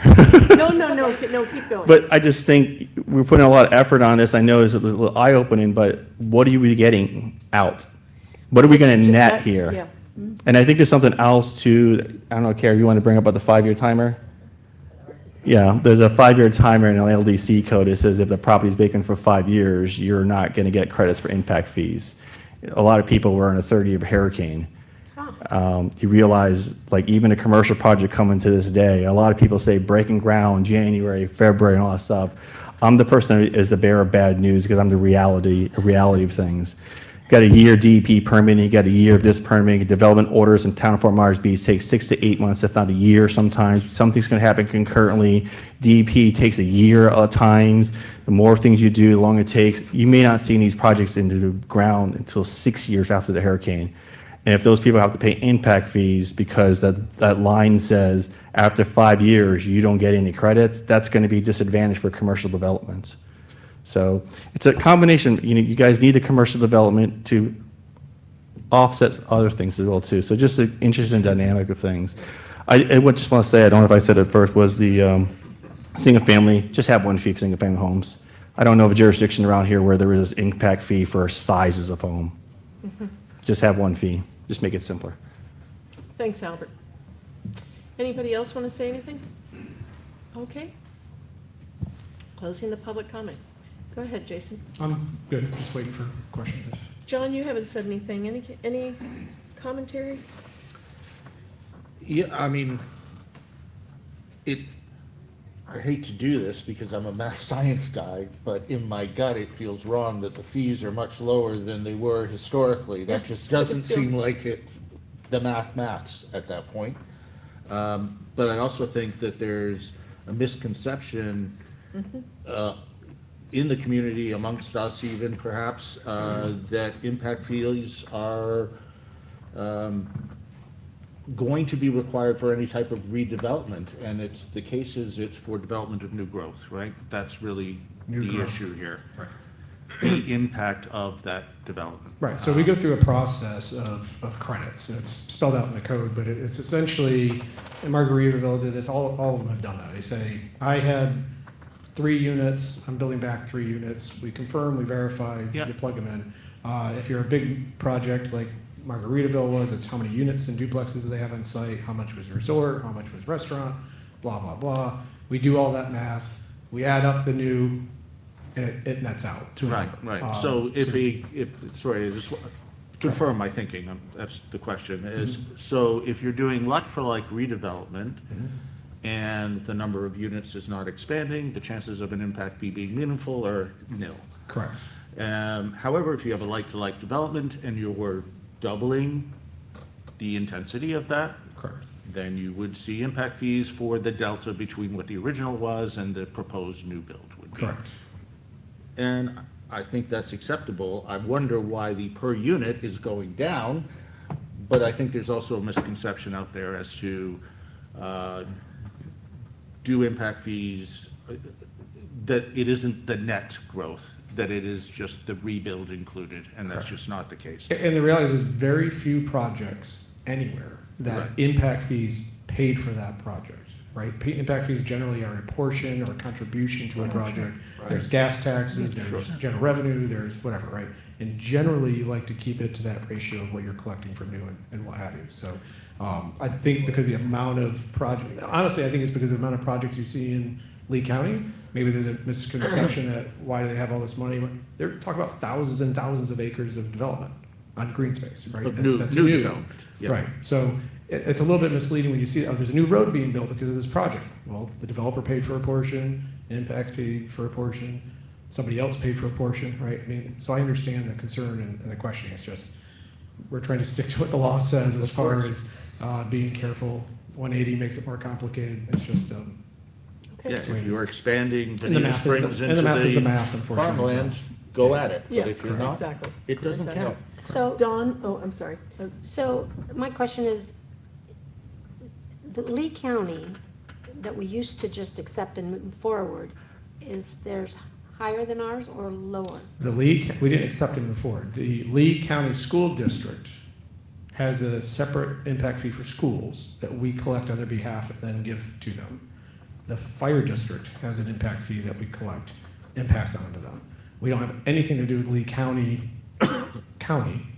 impact fees. That's an entire separate, based on their study, based on their growth rate, based on their, what are But they? isn't that what we used to I just think accept and historically- use? We've always had our own. Well, Okay. Town of Fort Myers Beach specific. so we never accepted Lee counties as stated. I can't say never, but for Okay. as old as the land development code that I read the amendments to it, it's been a very, yes, we've never had. I think it's the rate schedule that we're questioning, not whether or not we had our own ordinances. Right. Were studies done in the past that have disadvantaged us, Probably not, right? No. and perhaps this Exactly. is the first that has. Yeah. Don, you have anything to add? I don't think I have anything else to add. Yeah. Yeah. It's property tax. I mean, you've got to get it a different You way. know, and not this it's way. unfortunate that the property tax discussion becomes so political Right. without understanding what that money does. Well- I mean, what that money does. Lack of options is going to clear the mind sooner or later in our financial situation. So I'll just close with this. We have learned a lot. Thank you. Standing into the moment.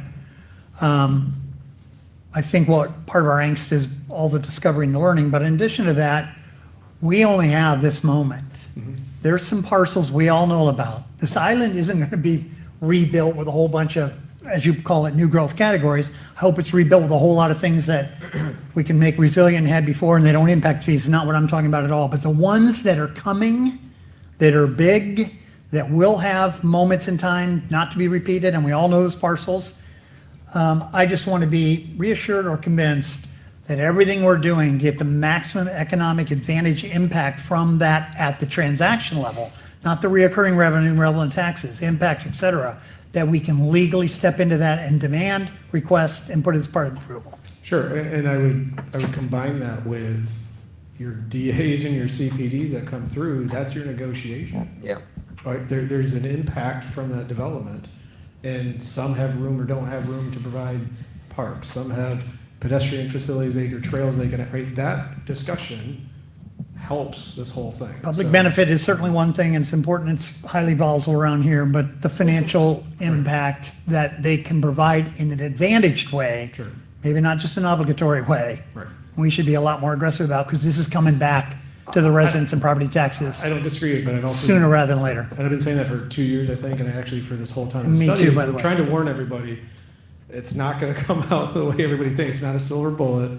And I personally, as an impact fee administrator, would rather with developments negotiate and they build the facilities and turn them over and they become useful things than us have to collect fees over time and they get the credits, right? Versus us collect fees over time, cobble it together, go build the projects. A lot of times, Lee County, anybody, they find 6 years of collecting impact fees, all of a sudden the costs have increased and they don't have enough money for that project. And I'd rather somebody build it and be in place right away and we give them the credit for it. Thank you for your work.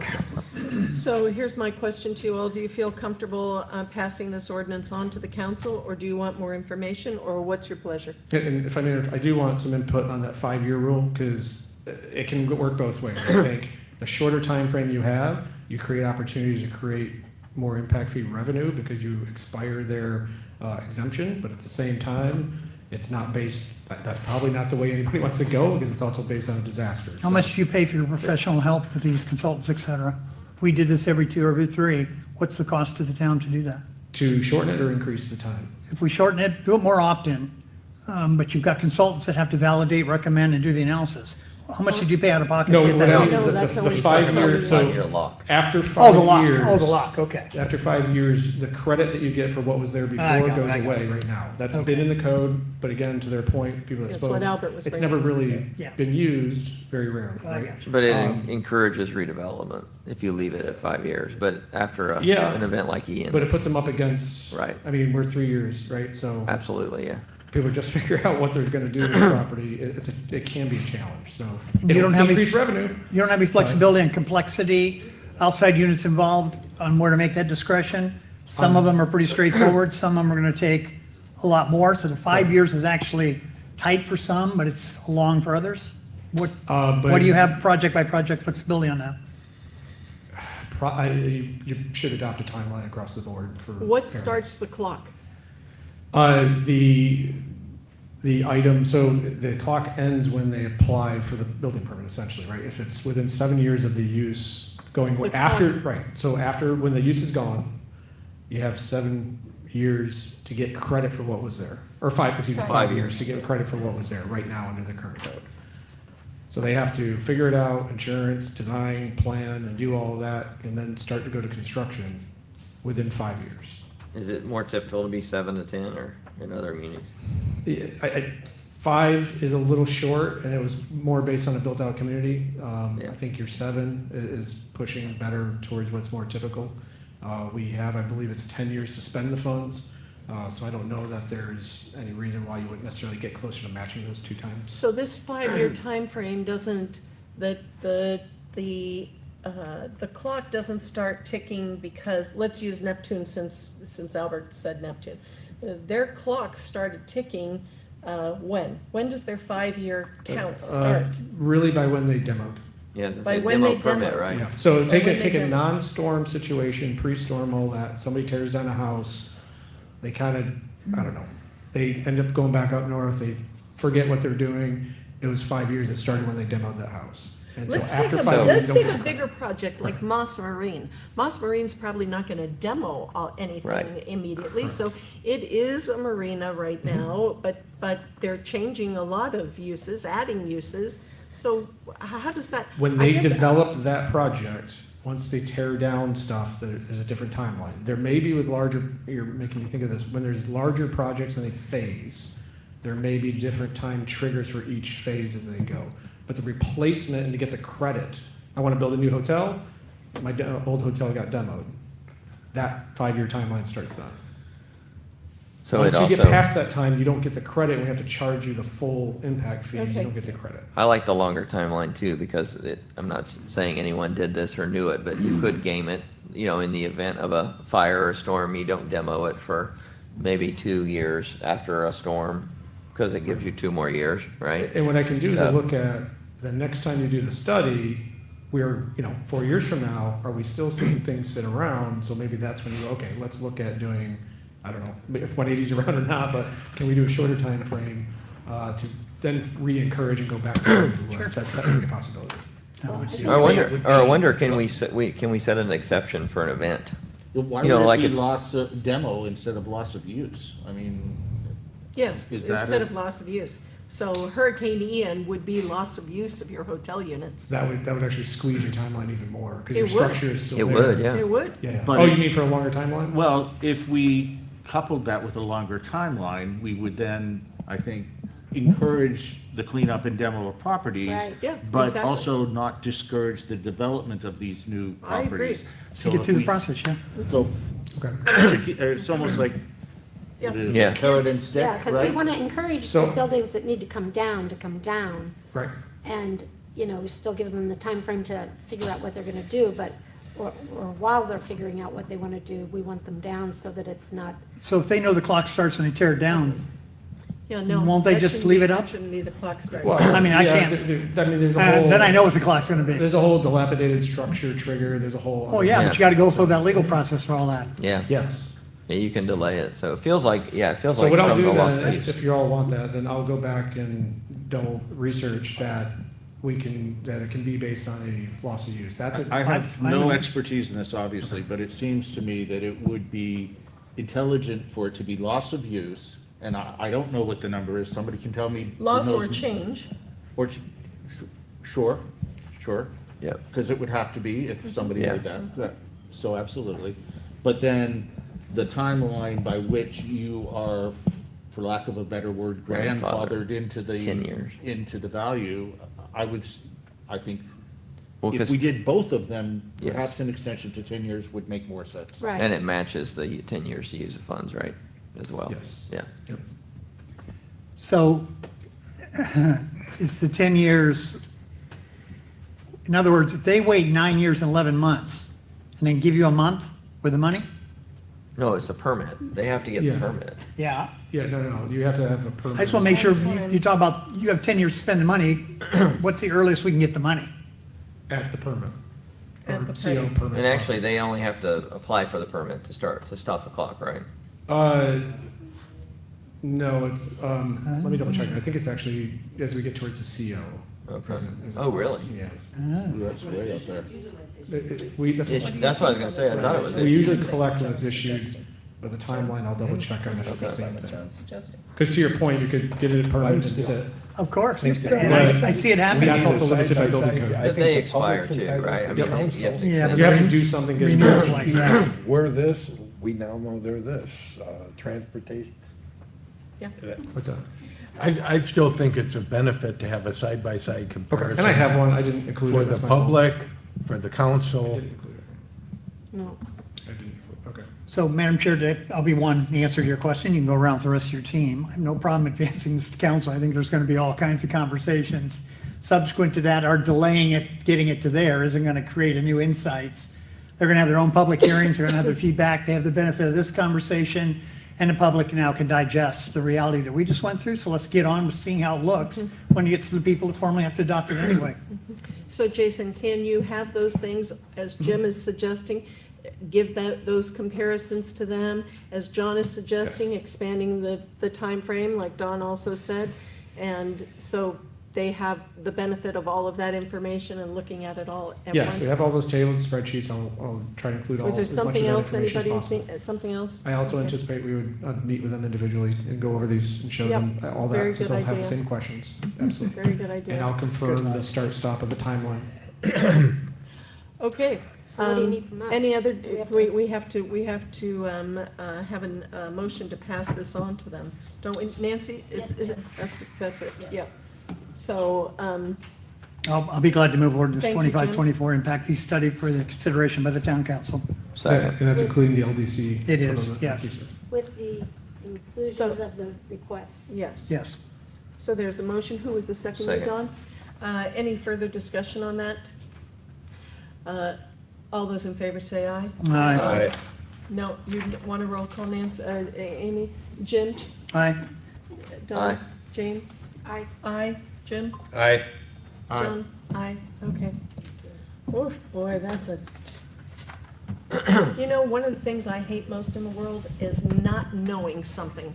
And that's where I landed with all of this. I think it was not just the not knowing, it's what I thought to what it is. Right. Might even be interesting if somebody like